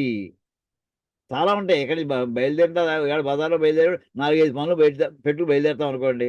ఆ షాపా ఈ షాపా ఏదో షాప్ మొదలు మనం సీక్వెన్స్గా మనం ఏదో పెట్టుకుంటే ప్లాన్ చేస్తాం. ఇది కాదు నీ డెస్టినేషన్స్. సుప్రీం డెస్టినేషన్ లైఫ్లో ఏది ఎన్నుకోవాలి, దాని పేరు పరం అయనం. ప్రాప్తవ్యం స్థానం, పొంది తీరవలసింది. ప్రాప్తవ్యం అంటే ఇవాళ బజార్లో బయలుదేరాం, టైం సరిపోలేదు, మధ్యలో ఇంకో షాపులో ఎక్కువ టైం పట్టేసింది, మరి ఆ షాపు వెళ్ళండి రేపు ఎప్పుడు చూస్తుందా, అలా కాదండి. ఇది వెళ్ళి తీరవలసిందే. ప్రాప్తవ్యం, పొంది తీరాలి, ఖచ్చితంగా పొందవలసింది. అది ప్రాప్తవ్యం అనే మాటకి అర్థం అండి. ఇంకా మీకు చాయిస్ లేదు, ఇంకా యూ హ్యావ్ టు అటెండ్. అంత దానికి స్ట్రెస్ ఇచ్చి దానికి పెట్టినటువంటి పదం ప్రాప్తవ్యం అండి. అది అయిన తర్వాత నెక్స్ట్ ఏమిటంటే ఆ ప్రదేశాన్ని గురించి ఇక వర్ణన అండి. ఆ ప్రదేశంలో ఉండేటటువంటి వాడు ఏం చేస్తాడయ్యా, అది లక్షణం ఏమిటి, యదాజ్ఞయా ప్రవర్తంతే సర్వే. ఆ ప్రాప్తవ్యం అనేది నపుంసకంగా కాదు, ఒక వ్యక్తి ఆయన ప్రాప్తవ్యుడు అనుకోండి కాసేపు తెలుగులో. ఆయన ఆయన యొక్క ఆజ్ఞ చేత మొత్తం సమస్త విశ్వాలు ప్రవర్తిస్తున్నాయి. ఈ మాటే మనకి దీనికి అనుగుణంగానే మన సంధ్యావందనం సంకల్పంలో శ్రీ మహావిష్ణువు రాజ్ఞయా ప్రవర్తమానస్య చూడండి. ఆ సంధ్యావందనంలో సంకల్పంలో అక్షరం అక్షరం కూడా ఎంత రీసెర్చ్ చేసి మన వాళ్ళు ఏర్పాటు చేశారోనండి. మన పూజల్లో కానీ సంకల్పంలో చెప్పేది ఎంత గొప్ప రీసెర్చో. నేను ఆశ్చర్యపోతుంటాను. ఈ పదం ఎలా వేసేది, అసలు ఎన్ని పుస్తకాలు చదువుంటారు, అసలు ఎంతమంది డిబేట్ చేసి ఉంటారు, అసలు ఈ మాట ఎందుకు, అందరూ చదివేది మాట అది. ఏమండి అక్కడ రాజ్ఞయా ప్రవర్తంతే సర్వే, సర్వశబ్దానికి ఇంకా వాడికి ఎక్సెప్షన్లు ఏం లేవండి. సమస్త బ్రహ్మాండాల్లో ఉన్నటువంటి సమస్త జీవులు నిర్జీవులు కూడా ఎవరి యొక్క ఆజ్ఞ వల్ల వాళ్ళు అక్కడ దాని వాళ్ళ ప్రవర్తన ఉంటుంది, జీవిస్తున్నారు, నడుస్తున్నారు, వాళ్ళ ఉనికి ఉంటుంది. ఇంత విషయం చెప్పడానికి అక్కడ వెంటనే అది పరం అనే మాటకండి చెప్తూ యస్మిన్ అధిగతే, అది ఒక డెఫినేషన్. మొట్టమొదటిదేమో డెఫినెట్గా చేరి తీరవలసినటువంటి డెస్టినేషన్, అదే డెఫినేషన్ ఇచ్చారు. రెండోది ఆజ్ఞ, దాని యొక్క గొప్పదనం, దాని సిగ్నిఫికెన్స్ ఏంటి, సమస్త విశ్వాలు దాని అనుగుణంగా ప్రవర్తిస్తూ ఉంటాయి, అది రెండోది. మూడో అర్థం అండి, దానివల్ల నాకేమిటి లాభం, యస్మిన్ అధిగతే హృదయ గ్రంథిర్భృజ్యతే. ఎవరిని చేరితే అంటే డెస్టినేషన్ చేరేకి నాకేమిటి అవుతుంది అని అనుకుంటే, నీ సంశయాలనే పటాపంచలు అయిపోతాయరా, నీ పాపాలని కూడా పటాపంచలు అయిపోతాయి చెప్పడానికి హృదయ గ్రంథి భిజ్యతే అని మాట వాడారండి. ఏమండి ఇది ఎప్పుడు కూడా ఒక మాట వాడారంటే భాష్యకారుడు కొత్త పదం పట్టుకొచ్చి ఆ పదాంతో అర్థం చెబుతున్నారంటే ఆ పదానికి ఎక్కడో రిఫరెన్స్ స్క్రిప్చర్స్లో ఉండి తీరాలి. ఇప్పుడు ఆయన హృదయ గ్రంథి పదం పట్టుకొచ్చారు, వెంటనే ఆ మాట ఎక్కడది, భిజ్యతే హృదయ గ్రంథి ఛిద్యంతే సర్వసంశయా క్షీయంతే చాస్య కర్మాణి తస్మిన్ దృష్టే పరావరే, ముండకోపనిషత్తులో వాక్యం అండి. అక్కడ ఉన్నటువంటి పదాన్ని పట్టుకొచ్చి ఇక్కడ ఈ పరాయణం అనే మాట మనకు అర్థం చేయడం కోసం హృదయ గ్రంథి హే భిజ్యతే, ఏ శ్రీ మహావిష్ణువు మన డెస్టినేషన్ అనుకుంటే. ఇప్పుడు చూడండి, మొట్టమొదటిది ఏది పొంది తీరవలసిన స్థానము, శ్రీ మహావిష్ణువు. ఎవరి యొక్క ఆజ్ఞ చేత ప్రవర్తనలు నడుస్తున్నాయి, శ్రీ మహావిష్ణువు యొక్క ఆజ్ఞ చేత సమస్త లోకాలు నడుస్తున్నాయి. ఎవరిని పొందితే ఏమవుతుంది, నీ సర్వ సంశయాలు సర్వ పాపాలు కూడా పటాపంచలు అయిపోతాయి. అది మూడో ఆన్సర్ అండి ఒక పరాయణ అనే మాటకి. ఆ మాట ఎక్కడిది, అది ముండకోపనిషత్తు చెప్పిన వాక్యాన్ని ఇక్కడ పట్టుకొచ్చి పెట్టారండి. ఇంకో దానివల్ల ఏమిటవుతుంది, నాకు పటాపంచలు అయితే ఏమిటిట, ఏదో నడుస్తుంది కదా నా జీవితం, నాకు బాగానే ఉందని నేను అనుకుంటున్నాను, ఈవేళ నాకేం ప్రాబ్లం లేదు, నా రెంటెడ్ హౌస్లో మా ఫ్యామిలీతో సుఖంగానే ఉన్నాను, ఏదో నువ్వు ఏం చెప్తున్నావో ఏదో అవుతున్నాను, పాపం పోతున్నాను, దానివల్ల నాకేం తేడా తెలియట్లేదు. లేదు అబ్బాయి, అక్కడ నువ్వు పొందబోయేది ఏమిటంటే యస్య విజ్ఞాన మాత్రేణ ఆనంద లక్షణం మోక్ష ప్రాప్యతే, డిక్లరేషన్ అండి. నువ్వు అక్కడికి వెళ్ళేవాడు ఆనందంలో మునిగి తేలుతూ ఉంటారా, అదే మోక్షాలు అందరూ ఎప్పటి నుంచో కొట్టుకున్నారు చూసావు యోగేశ్వరులు అందరూ కూడా, అది నువ్వు సిద్ధించిన వాడు అవుతారా, ఇది అల్టిమేట్ టార్గెట్. ఇది ఇట్లా చెప్పుకుంటూ వస్తే అప్పటికి ఆ పరాయణమే దృష్టి ఏర్పడుతుందండి వీడికి. నువ్వు అక్కడికి వెళ్ళావు ఏమవుతావు, ఆనంద స్వరూపుడు అయిపోతావు నువ్వు. ఏది తెలిస్తే చాలు, ఆ పరాయణం గురించి తెలిస్తే చాలు ఆనందం వస్తుంది, చేరింత మోక్షం నీకు అని అక్కడ చెప్పారండి. ఇంకా ఏమవుతుంది, ఇంక వీడికి కొంచెం ఇంట్రెస్ట్ కలిగింది, చాలా బాగానే ఉంది, నెక్స్ట్ ఇంకా ఏమవుతుంది అక్కడ, యద్ విద్వాన్ నా విభేతి కుతశ్చన, అక్కడ వెళ్ళిద్దా భయం అనేది ఉండదురా వాడికి, ఆ స్థానానికి వెళ్ళే భయం నన్ను. భయం ఎప్పుడు ఉంటుందంటే ద్వైతం ఉన్నంతసేపు భయం ఏంటండి. ఎలాగంటే ఉదాహరణ చెప్తానండి, ఓసారి నేను నరసాపురం దాటి అంతర్వేది వెళదామని బయలుదేరానండి, ఎప్పుడో 70లో. ఏమండి అదే అక్కడ అంతర్వేది ఆ సముద్ర తీరంలో ఎవ్వరూ ఉండరండి. ఎవ్వరూ అంటే ఎవరు మత్స్యకారులు కూడా ఉండరు. కొంచెం దూరంగా ఎక్కడో ఉంటారు వాళ్ళు. నేను సైకిల్ తీసుకొని బయలుదేరి ఇప్పుడు ఏనాటి కథ 55 ఏళ్ల క్రితం నాటి కథ చెబుతున్నానండి. ఏమండి సెక్రటరీ దగ్గర దిగాను. అక్కడి నుంచి సైకిల్ తొక్కుంటూ వెళ్ళానండి. సముద్రం దగ్గర ఎవరు లేకపోతే భయం ప్రారంభమైంది నాకు. ఎవరు లేవు ఎవరు తంతే ఏం తెలియదు ఎవరు ఎక్కడి నుంచి రావచ్చేమో. లేకపోతే సముద్రంలో నుండి మనకు కొన్ని శ్లోకాలు వచ్చును. ఆ శ్లోకాలు చూసి అర్థం కూడాను. పింగళ మహర్షి అంట ఏమండి అది మహర్షులు ఎలా పోయారో శ్లోకం ఉందండి. సింహో వ్యాకరణస్య కర్తురహరత్ ప్రాణాన్ ప్రియాన్ పాణినే. పాణిని మహర్షిని ఒక సింహం చంపిందిటండి. ఇంత మహా వ్యాకరణవేత్త సూత్రాలు రాసినటువంటి మాహేశ్వర సూత్రాలు సింహం చేతిలో పోయారు ఆయన. జైమిన్యామథ ఉన్మమాథ సహసా హస్తి జైమిని మహర్షిని ఏను తొక్కేసి ఆయన పాపం ప్రాణం తీసేసింది అండి. చందో జ్ఞాననిధిం జఘాన మకరో వేలాతటే పింగళం. ఛందశాస్త్రకారుడు అయినటువంటి పింగళ మహర్షిని సముద్రం పక్కన పెడుతున్నట్ట. ఓ మొసలు వచ్చి లాక్కుపోయింది లోపలికి. ఇలాంటి కొన్ని వాక్యాలు ఎవరు లేకపోయినా ఒంటరితనం కూడా మన భయం వేస్తుందండి. అక్కడ ఇది కూడా సముద్రం ఉంది కనుక ఏమో సముద్రం ఏమొస్తాయో నిర్మానుష్యమైన ప్రదేశంలో భయం వేస్తుందండి. భయం కలిగింది ఒప్పుకుంటున్నాను నేను. ఒంటరిగా ఉన్న భయమే. పక్కన ఎవడు మనవాడే ఇంకోటి ఎవడో ఉంటే కబుర్లు చెప్పుడు వెళ్ళదు కానీ లేకపోతే భయం వస్తుంది. ఇక్కడ ఏం చెప్తుందంటే సముద్రం కాదు బ్రహ్మాండాలు ఎదురుకుండా వచ్చినా సరే నీకు భయం ఉండదురా. అర్జునుడే భయపడిపోయాడు కదండి. పక్కన శ్రీకృష్ణ పరమాత్మ ఉండగా ఆయన విశ్వరూప సందర్శన ఒడికిపోయాడు. అసలు ఒడికిపోడే అర్జునుడు లాంటి ధైర్యవంతుడు ఒడికిపోయాడు. అసలు ఓ పరమశివుడితో యుద్ధం చేసినటువంటి వాడు, నిర్భయంగా యుద్ధం చేసినటువంటి వాడు. అటువంటి వాడు ఇక్కడ ఏం చెప్తున్నారండి. అరే అక్కడికి వెళ్ళామంటే యద్ విద్వాన్ నా బిభేతి కుతశ్చన, దేన్ని చూసి కూడా భయపడ్డవాడు. అభయస్థితి వస్తుంది. అభయస్థితిలో మోక్షం ఉంటారండి. ఏమండి యత్ ప్రవిష్టస్య, దేనికి భయపడతారట తెలుసునండి, పునర్జన్మకి భయపడతారటండి మహానుభావులు. ప్రహ్లాదుడి కథ మనం చెప్పుకుందంటే ఆఖరి వాక్యం చెప్పానండి. ఆయన వరం ఇస్తారా అంటే నాకు అక్కర్లేదు, ఏదో తీసుకోరా బాబు బతిమారు కూడా నరసింహస్వామి. సరే మీరు అన్నిసార్లు అడుగుతాను కానీ నేను ఒకటి అడుగుతాను, నాకు మళ్ళీ పునర్జన్మ లేనటువంటి విధంగా నాకు తయారు చేయండి నన్ను. అదొకటే. ఇంకేదంటే జన్మ మళ్ళీ అనేక పాపాలకు ఆధారం అవుతుంది, కారణం అవుతుంది. అది లేకుండా చేయండి. అంచేది ఇక్కడ పునర్జన్మ ఉండదు, భయం ఉండదు. దానివల్ల కారణం అంటే దాని మూలమైనటువంటి నీకు పునర్జన్మ ఉండదు. యస్యచ వేదన తదేవ. ఇంకో అర్థం అండి ఈ పరాయణ యొక్క లక్షణం. ఇవన్నీ ఇంకా పరాయణానికి చెప్తున్నారు. ఇంకా కొత్త పదాలు కాదు. పరాయణ దానికి ఎన్ని అంతర్భాగ అర్థాలు ఉన్నాయి చెప్తున్నారు. ఏది తెలుసుకుంటావో అదే నువ్వు అయిపోతావు అన్నారండి. ఎలాగంటే అసలు ఫిజిక్స్ తెలుసుకుంటే ఫిజిక్స్ అయిపోతానా? ఫిజిక్స్ లెక్చరర్ అవ్వచ్చు, ఫిజిక్స్ ప్రొఫెసర్ అవ్వచ్చు.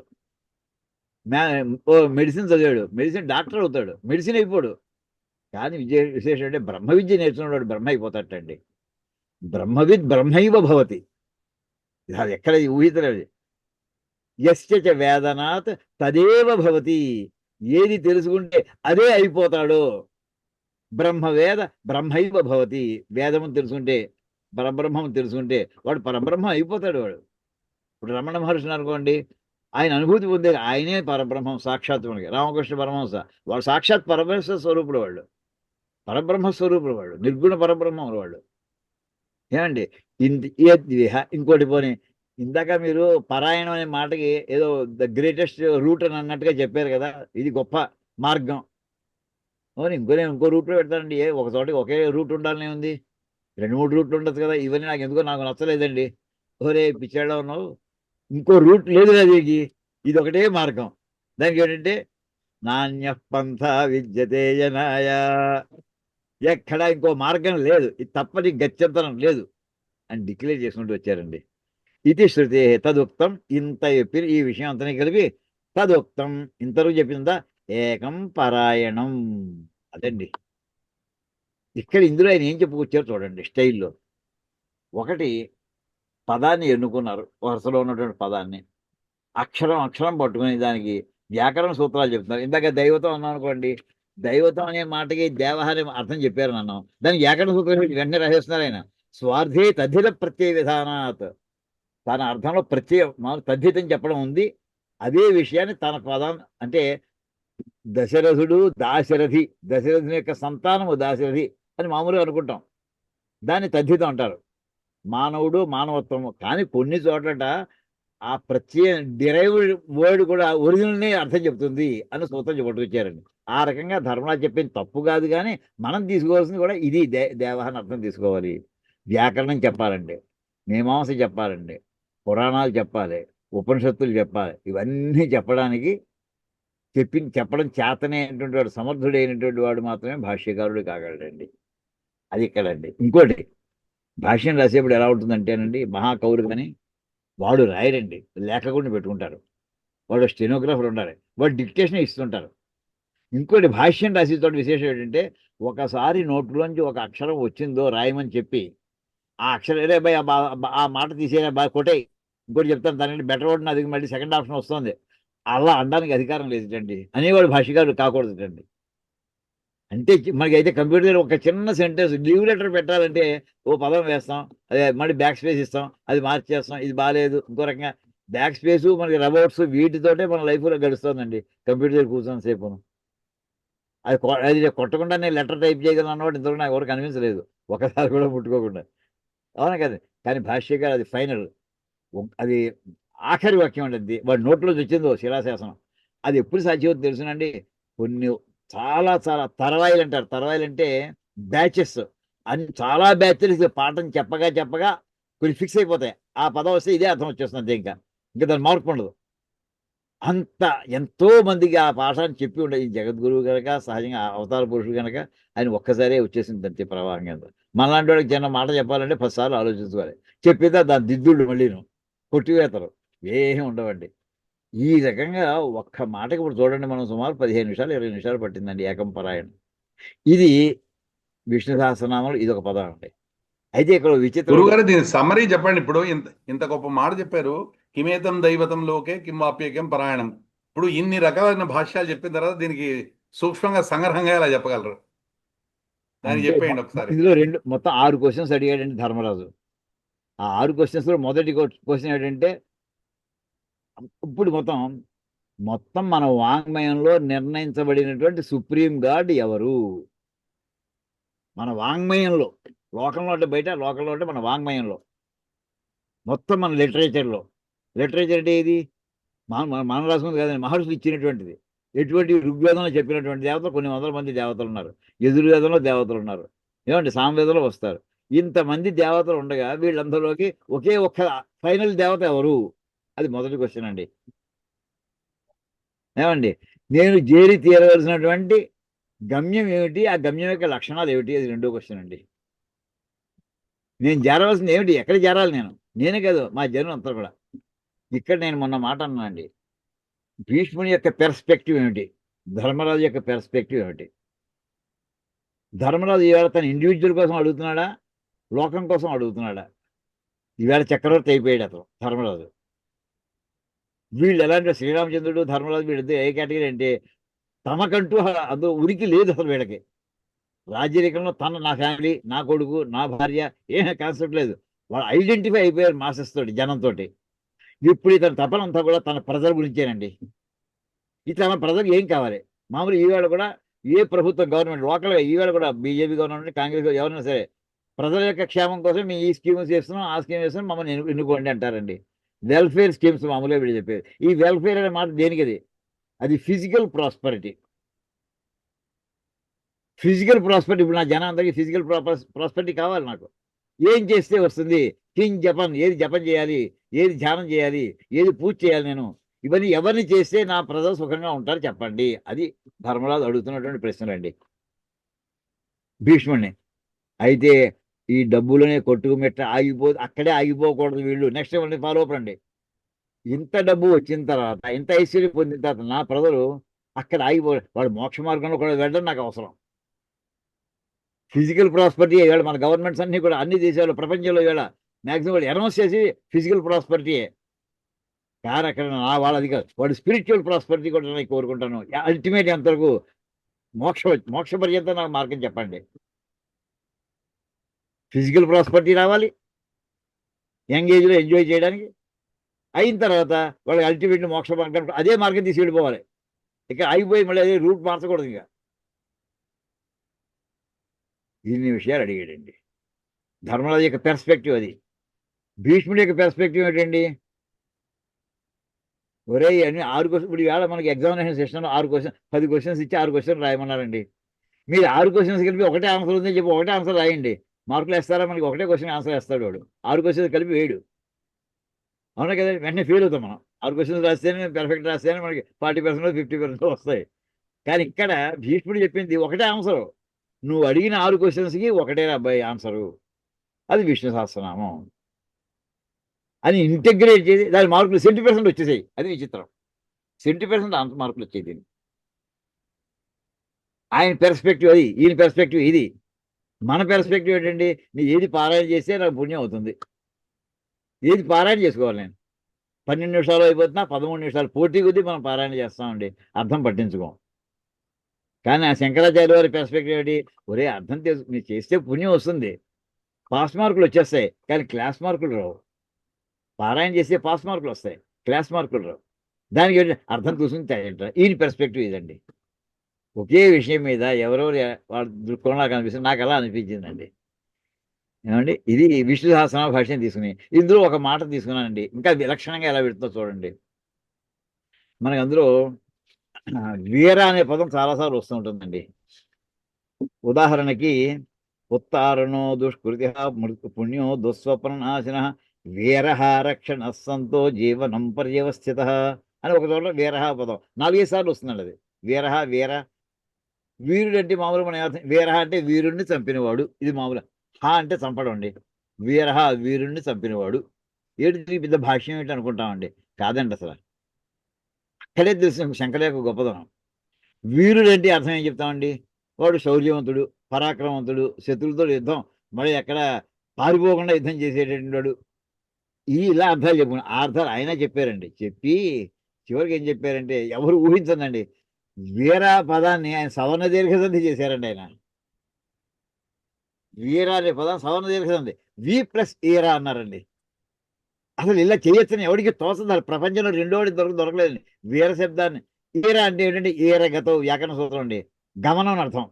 విశేషమైన గమనం ఉన్నటువంటి వాడు వాడుటండి వీరుడు. అంటే మనం చెప్పాలి, ఫాస్ట్ మూమెంట్ ఉన్నవాడు వాడు వీరుటండి. అది యుద్ధం కాదు అక్కడ. వీరుడు అనే మాట ఒక అర్థం ఏంటంటే వెరీ ఫాస్ట్ మూమెంట్. అంటే ఫాస్ట్ మూమెంట్ ఏంటి అంటే యుద్ధంలో స్పీడ్ అవసరం. ఒక శత్రువులో ఒక సైనికుడు చంపాక రెండో సార్లు వెళ్ళిపోవాలి. దీనికి ఉదాహరణ చెప్పాలంటే ఇంద్రజిత్ కథ చెప్పానండి మొన్న. ఇంద్రజిత్ కథ మీ అందరికీ తెలుసును, కానీ ఇక్కడ వీర శబ్దం ఎలా అవుతుందని చెప్తానండి.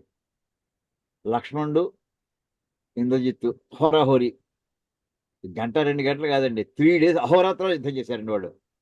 ఇంద్రజిత్తు మరణం ముందర 72 గంటల యుద్ధం అండి. అది 72 గంటల్లోనూ ఇంకో 4-5 గంటల్లో ఇంక వాడిని ఆఖరి గంటలో వచ్చేసింది. 71 గంట అనుకుందామండి. అప్పటికి ఇంక వాడు అలసిపోతున్నాడు. లక్ష్మణుడు విజృంభిస్తున్నాడు. అతను ఏం చేశాడంటే లక్ష్మణుడు ఆ ఇంద్రజిత్తు యొక్క గుర్రాలు చంపేశాడండి. గుర్రాలు చంపేశాడు, సారథిని చంపేశాడు, రథం టెక్కాన్ని కొట్టేశాడు, రథం విరక్కొట్టేశాడండి. నేల మీద పడిపోయాడండి వాడు. నేల మీద పడిపోయినాడు. చంపిపడాలి పెద్ద కష్టం లేదు, అసలు క్షణకాలంలో కొట్టేయచ్చు. వాడి ఆయుధం లేదు చేతిలో.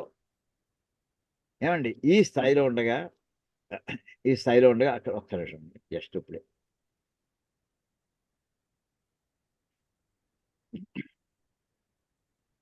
వెంటనే వాడు పడిపోవడం ఏంటి? వాడి సైనికులు లక్ష్మణుడికి ఇంద్రజిత్తు ఎదుర్కొన్నా ఉన్నారు. రాక్షస సైన్యులు అడ్డంగా గోడ కింద కట్టేశారండి. వాడికి అడ్డంగా నుంచున్నారు.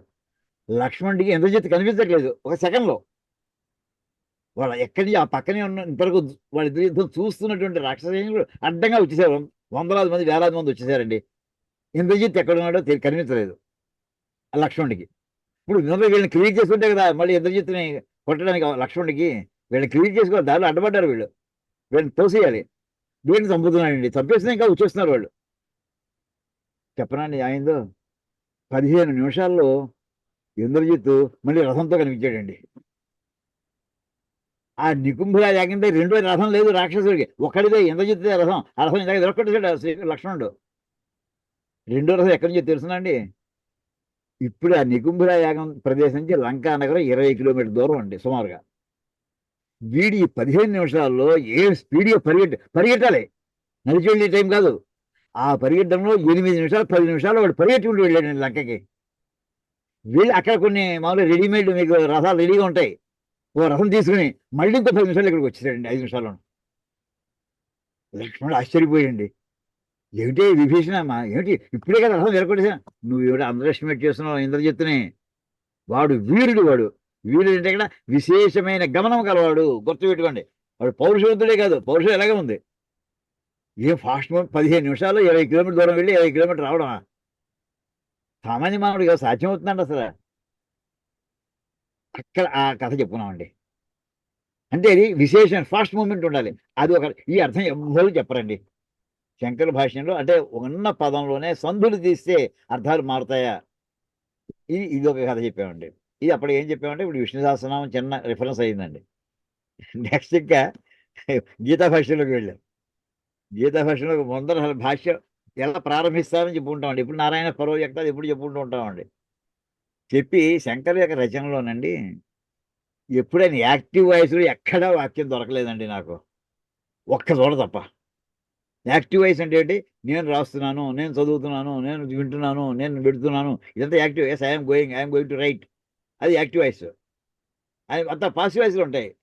ఈ కారణం చేతి ఈ విషయం రాయబడుతోంది అంతా కూడా అలాగే ఉంటుందండి. గంతవ్యం అంటారు ఇంతకు చూడండి, పొంది తీరవలసింది, అన్ని కూడా పాసివ్ వాయిస్.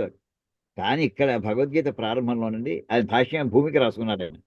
రాసుకుని ఎందుకు భాష్యం రాయవలసి వచ్చిందో కారణం చెప్పారండి. చెప్పే 2వ పేజీలో వస్తుంది మన భూమికలో నారాయణ పరవ్యక్త 2వ పేజీలో వస్తుందండి ఇది.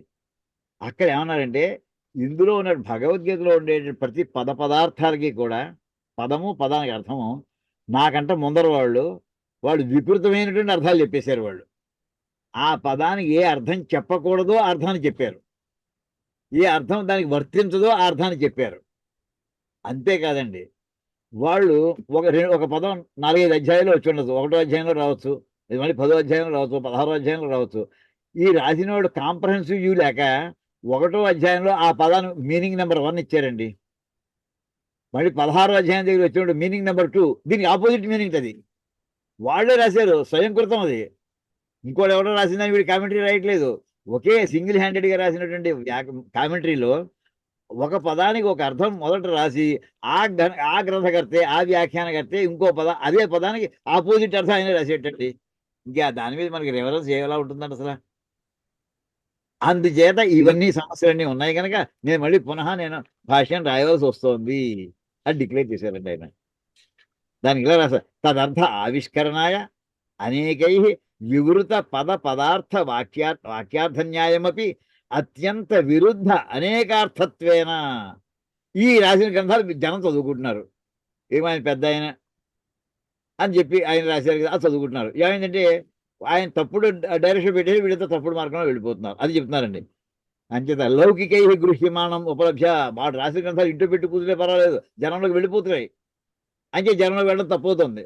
అంటే అహం, ఇక్కడ అహం నేనని మాట్లాడుతున్నారని, అహం వివేకత అర్థ నిర్ధారణార్థం సంక్షేప వివరణం కరిష్యామి, అంటే సంక్షిప్తంగా నేను వివరణం చెయ్యబోతున్నాను అని యాక్టివ్ వాయిస్లో చెప్పారండి. అంటే ఇందులో మనకి 2 వచ్చాయి. భాష్యకారుడు అంత ఎందుకు నా పుస్తకం రాయవలసి వస్తుందని ఆయన జస్టిఫికేషన్ ఇచ్చుకోవాల్సి వచ్చింది. భగవద్గీత వాళ్ళ పుస్తకం ఉంది, N+1 అనుకోవచ్చు, కాదు అది తప్పుడు, అది అని అవతల తప్పు అనడానికి అంటే ఎంత గట్స్ ఉండాలని మామూలుగా ఈ సామాన్యులు రాసి ఉంటారా శంకర్ల ముందర? దాంతో వాళ్ళతో ఢీకోవడమే. వాళ్ళ శిష్యులు ఉంటారు, సామాన్యులు కాదు వాళ్ళు. రెడీగా ఉన్నాను నేను అంతే. ఎక్కడ తప్పుడు ఆయన లిస్టు పెట్టు కూర్చున్నారు అనమాట. ఇవన్నీ కూడా ఎక్కడ చెప్పారు తెలుసా అండి? మళ్ళీ 3వ అధ్యాయంలో భాష్య భూమికలో వస్తుందండి, 4వ అధ్యాయం భాష్య భూమికలో వస్తుందండి. ఇవన్నీ కూడా ఇగో ఇక్కడ ఈ పదానికి ఇలా అర్థం తప్పు చెప్పారు, అది కాదు ఇది తీసుకోవాలి జస్టిఫికేషన్.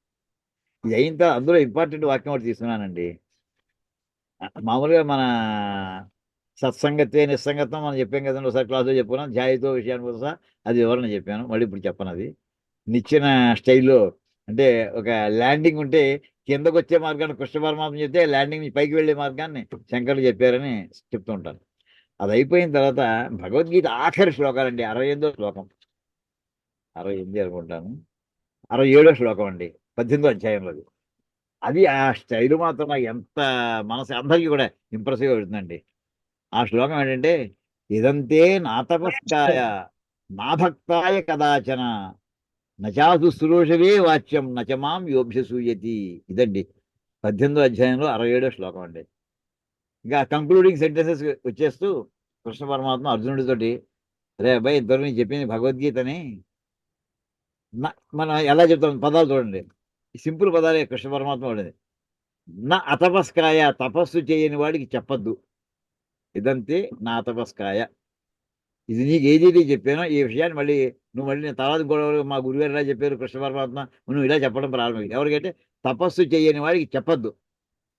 నా భక్తాయ, భక్తుడు కానటువంటి వాడికి చెప్పద్దు. ఏమండి, నచ్చ అశుశ్రూషవే, గురుసేవ చేయనటువంటి వాడికి చెప్పద్దు. నాలుగోది, నన్ను ఎవరైతే సామాన్య మానవుడిగా చూస్తారో వాళ్ళకి, అదేనండి కరెక్ట్, అదే ఏమండి, సామాన్య మానవుడిగా చూస్తారో వాళ్ళకి చెప్పొద్దు. ఇదండి ఇక్కడ చెప్పిన వాక్యం. ఇలా అర్థం చెప్తామండి మనం. కానీ శంకర్లు ఎలా చెప్పారు తెలుసానండి, ఇవన్నీ కూడా ఆర్ కండిషన్. అంటే వాడు తపస్సు చేయకపోయినా చెప్పకు, ఆర్ వాడు భక్తి లేకపోయినా చెప్పకు, లేక వాడు గురు శుశ్రూష చేయకపోయినా చెప్పకు, లేక వాడు నన్ను సామాన్య మానవుడిగా భావించినా చెప్పకు. ఇది మన ఆర్ అనే కండిషన్ తీసుకుంటామండి. కాదు, అండ్ అని చెప్పారండి ఆయన. అండ్ ఎలాగంటే, అండ్ అంటే ఏంటి, వాడు తపస్సు చేయడు, మొట్టమొదట తపస్సు చేయని వాడు కొట్టేసేవాడు చెప్పద్దు. తర్వాత అయితే తపస్సు చేసిన వాడికి చెప్పేయచ్చా, వెంటనే అర్థం వస్తుంది కదండి. తపస్సు చేయని వాడికి చెప్పద్దు, అర్థం ఏంటండి, తపస్సు చేసిన వాడికి చెప్పు. కాదు, వాడు భక్తి కూడా ఉండాలి. అదండి అండ్ నా భక్త తపస్సు చేసినటువంటి వాడికి వాడు భక్తుడు కూడా అయి ఉంటే చెప్పు. అంటే తపస్సు చేస్తూ ఉండాలి, వాడి భక్తి కూడా ఉండాలి. తపస్సు వేరు, భక్తి వేరు. ఏమండి, పోనీ మూడు ఉందయా, వాడికి చెప్పా లేదయ్యా. మూడు పదం ఏంటండి, నచ్చ అశుశ్రూషవే, గురుసేవ చేయనటువంటి వాడికి.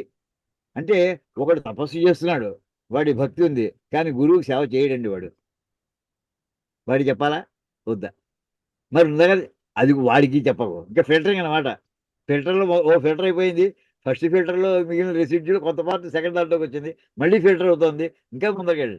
వాడు తపస్సు చేసి ఉండొచ్చు, భక్తుడై ఉండొచ్చు, గురుసేవ చేస్తూ ఉండొచ్చు, కానీ వాడికి నేను మానవ మాత్రమే కనిపిస్తే వాడికి కూడా చెప్పగయ్యా.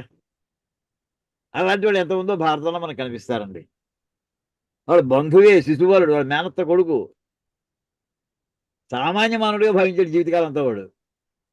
వాడు 4 చేతులు పోయి 2 చేతులు రావడానికి ఈయనే కారకుడు. ఏమండి, ఈ అంటే ఇక్కడ ఏంటంటే అండ్ కండిషన్ వాడే.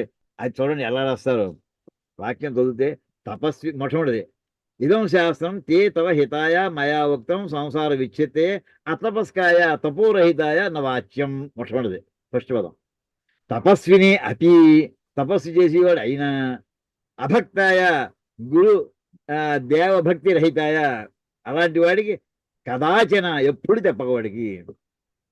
భక్త తపస్వి అపి, వాడు భక్తుడై ఉండి తపస్సు చేసిన వాడు అయినా సరే వాడు గురు శుశ్రూష చేయట్లేదు, వద్దు వాడికి కూడా తీసేయి. ఇది ఈ రకమైన శైలి. అంటే ఒక మాటని పట్టుకుని ఈ భాష్యం చెప్పడం ఎంత ఆనందం వస్తుంది కదా. ఇది చదువుకొని మనకి అదృష్టం అనుకుంటూ ఉంటాను కదా. ఏమండి, ఎక్కడి నుంచి సొంతంగా చెప్పారా? కాదండి, ఇందులో వాక్యమే. చా అనే అక్షరం పట్టుకున్నారండి ఈయన. చూడండి అక్కడ చా ఉంది, అందులో చా అంటే అండ్ అని అర్థం. ఇది ఎవ్వరు గమనించరండి, ఇది సొంతంగా చెప్పరు, కానీ అందులో మనం ఏది మిస్ అయిపోతూ ఉంటామో అది పట్టుకుని ఇక్కడి నుంచి లాక్కొస్తారు, హైలైట్ చేస్తారండి. నా భక్తాయ కదాచన నచ అశుశ్రూషే, చా ఉంది అక్కడ. నచ మాం యోభ్యతి, మళ్ళీ చా ఉంది. చా అంటే అండని. ఇదోటి గీతా భాష్యం ఇలా సరదాగా. అంటే ఈ శంకర్లు ఇప్పుడు మనం అక్కడ ఆ స్టైల్ ఏంటి, ఆ ఆడియన్స్కి వాళ్ళు కూర్చున్నారు, గంటన్నర సేపు కూర్చుని, ఇంకో గంట సేపు మేము వినడానికి రెడీగా ఉన్నారు. నాకు లేట్ అయిపోతుంది, మరి అక్కడి నుంచి మా ఇంటికి రావడానికి లేట్ అవుతుందని చెప్పి నేను అక్కడికి ఇంకా ఉపనిషద్ భాష్యంలో కొంచెం చెప్పాను, బ్రహ్మసూత్ర భాష్యంలో యుష్మద్ అస్మత్ ప్రత్యేక గోచరం అది చెప్పానండి. ఇలాగా ఒక్కొక్క సమావేశంలో ఒక్కొక్క స్టైల్లో మనం పెడదాం. అంటే అక్కడ ఉన్నటువంటి ఆడియన్స్ బట్టి ఏది చెప్పినా శంకర్ని సెంటర్గా పెట్టుకుందాం, వాళ్ళ స్థాయిని బట్టి మనకు వచ్చిన దాన్ని బట్టి అలా చెప్పుకుంటూ వెళ్దాం అని. ఇలా ఈవేళ బద్రీనాథ్ గారు మీరు అడిగినటువంటి క్వశ్చన్కి ఈవేళ పాఠం ఇది అయిపోయింది. అసలు పాఠం ఈవేళ ప్రహ్లాదుడు లేడు, నరసింహస్వామి లేడు, ఈవేళ పరశురాముడు లేడు. అదండి వాళ్ళ సారాంశం తెలిసిందండి, చాలా మౌలికమైనటువంటి విషయాలు తెలిసాయి చాలా. అదే అందుకోసం ఎందుకు శంకర్ల మాటలు చెప్పారు. ఇప్పుడు మనం చూసినటువంటి ప్రత్యక్ష ఉదాహరణ ఇదే. చివరిలో ఎవరికి చెప్పాలి, ఎవరికి చెప్పకూడదు, ఇవన్నీ కూడా అలా ఎన్ని శ్లోకాలు ఉన్నాయో, అంటే సైంటిఫిక్ ఆస్పెక్ట్స్ గా ఉన్నటువంటి శ్లోకం ఒకటి చెప్పానండి. సైంటిఫిక్ ఆస్పెక్ట్ శ్లోకం ఉంటుంది, 9వ అధ్యాయంలో 19వ శ్లోకం. అది ఊహించలేదు, మనకి ఎవ్వరికి తోచదు అసలు. ఇంత సైన్స్ ఇచ్చి మనం అది ఎంఎస్సీ ఫిజిక్స్ చేసాం, న్యూక్లియర్ ఫిజిక్స్ చేసాం, తోచదు మనకి. ఆవేళ ఆయన రాశారు సూర్యకిరణాల్లో రకాలు చెప్పారండి ఆయన. సూర్యకిరణాల్లో రకాలండి. మనకి తెలిసిన రకాలు ఏంటంటే ఏదో ఇన్ఫ్రారెడ్, విబ్జిఆర్, అల్ట్రా, విజయాలు అనేది తెలుసు నాకు అంతే. ఇదే మన కాదు. కలర్స్ చెప్పడానికి, లేదా అల్ట్రా వైలెట్, ఎక్స్రేలు, గామా రేలు, కాస్మిక్ రేలు, ఇదే ఈ రకమైన ఈఎంఎఫ్, ఎలక్ట్రోమాగ్నెటిక్ వేవ్ స్పెక్ట్రమ్ మనం చెప్తామండి. కాదండి, ఆయన 9వ అధ్యాయంలో 19వ శ్లోకానికి చెప్తున్నండి, వర్షానికి సంబంధించినటువంటి కిరణాల్లో భేదాలు చెప్పారండి. ఆ శ్లోకం తపామ్యహమహం వర్షం నిగృహ్ణామ్యుత్సృయామి చ అమృతం చైవ మృత్యుశ్చ సదసత్యాహమర్జున అని చెప్తారండి. ఏంటంటే నేను బాగా ఎండ బాగా కాయించి అంటే తాపం కలిగించి వర్షం సృష్టిస్తాను, నేను వర్షాన్ని ఆపుతాను, వర్షాన్ని వదిలిపెడతాను. దాని భాష్యం రాస్తారండి. మనకు తెలిసింది ఏంటండి, వేసవికాలంలో సమ్మర్లో మంచి హీట్ ఎక్కువగా ఉన్నప్పుడు కిరణాలు ఈ వాటర్ అంతా ఎవాపరేట్ అవుతుంది, సూర్యరశ్మికి సన్ రేస్కి ఎవాపరేట్ అవుతుంది. తర్వాత అది మన వర్షాకాలం వచ్చి ఎందుకు వర్షం కింద వస్తుంది. మన వాటర్ సైకిల్ చెప్పుకుంటామండి. కాదండి, ఇప్పుడు ఆయన చెప్తున్నది ఏంటంటే, ఇప్పుడు బాల్ కింద నుంచి ఆకాశంలో వేసామనుకోండి, అక్కడ ఆగుతున్న కొన్నాళ్ళు ఎంతవరకు టాప్ వరకు వెళ్ళి వెంటనే కింద పడిపోతుంది. ఇప్పుడు కింద నుంచి ఎవాపరేట్ అయినటువంటి వాటర్ ఆకాశంలోకి వెళ్ళి వెంటనే కిందకి రావాలి కదండి, రావట్లేదు. ఎన్నాళ్ళు పడుతుందో చెప్తున్నారండి వర్షం రావడానికి. ఆ మాట చెప్తానండి, ఇక్కడ రాశారు ఆయన. ఏంటంటే ఈవేళ ఎండ బాగా వస్తుంది, మే 20వ తారీఖు 25వ తారీఖు అనుకోండి, ఏ రోజున ఏ నీటి బిందువు ఎవాపరేట్ అవుతుందో, ఏమండి సరే 10 నిమిషాలు మాట్లాడతాను, 10 నిమిషాలు. ఏమండి ఏ నక్షత్రంలో ఇక్కడ ఒక నీటి బిందువు ఆవిరి బిందు అవుతుందో 8వ నెల అయిన తర్వాత ఆ నక్షత్రం నాడే ఆ వాటర్ బిందు, ఆ వాటర్ డ్రాప్ మీకు కిందకి వర్షం కింద వస్తుంది అండి. ఇది ఎవడని చెప్పగలడా? ఏ నీటి బిందు లెవెల్లోకి వీళ్ళు మాట్లాడుతున్నారండి ఆయన. ఇది వరాహమిహిరుడు బృహత్ సంహితలో వర్షాధ్యాయం ఉందండి, ఆ చాప్టర్లో రాస్తాడండి ఆయన.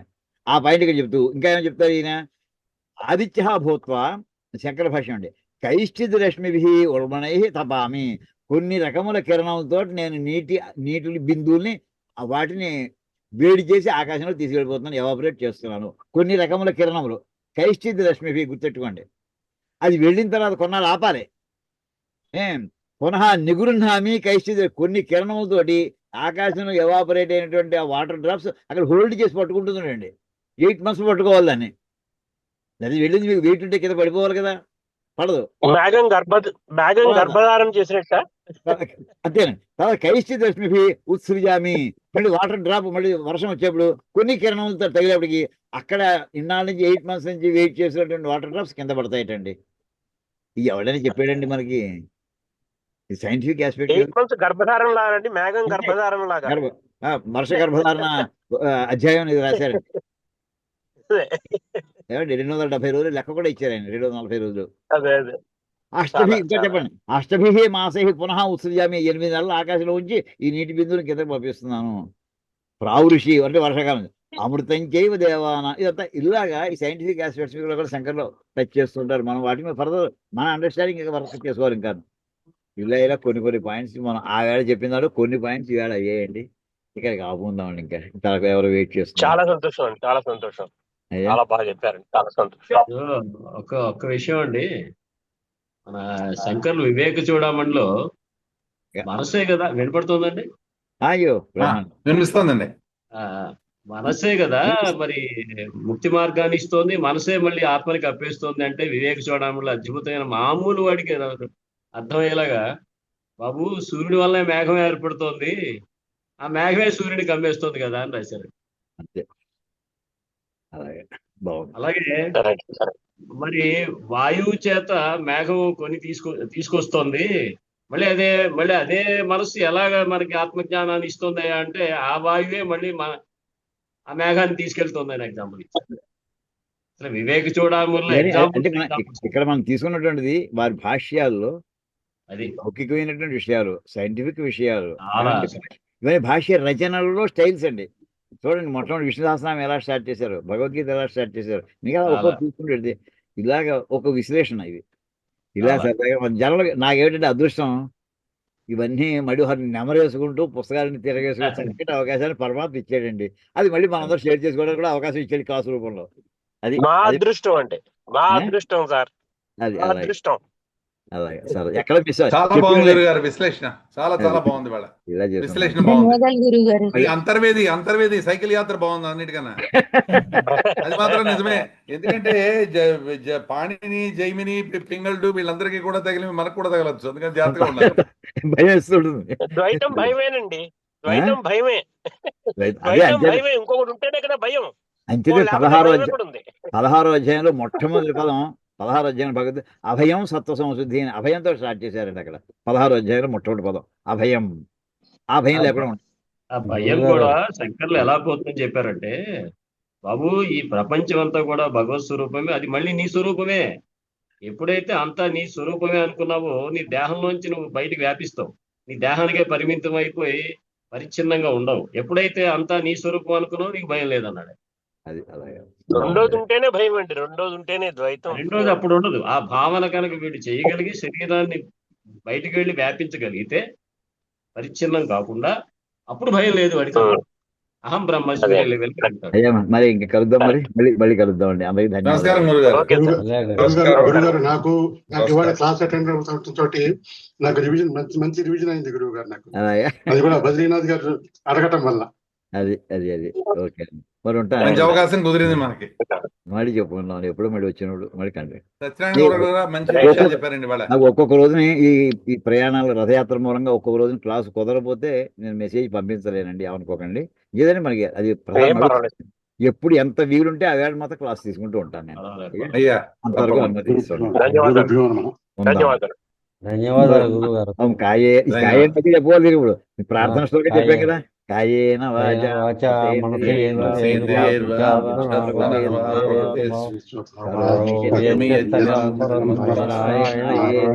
సమర్పయామి. హరి ఓం తత్సత్ బ్రహ్మ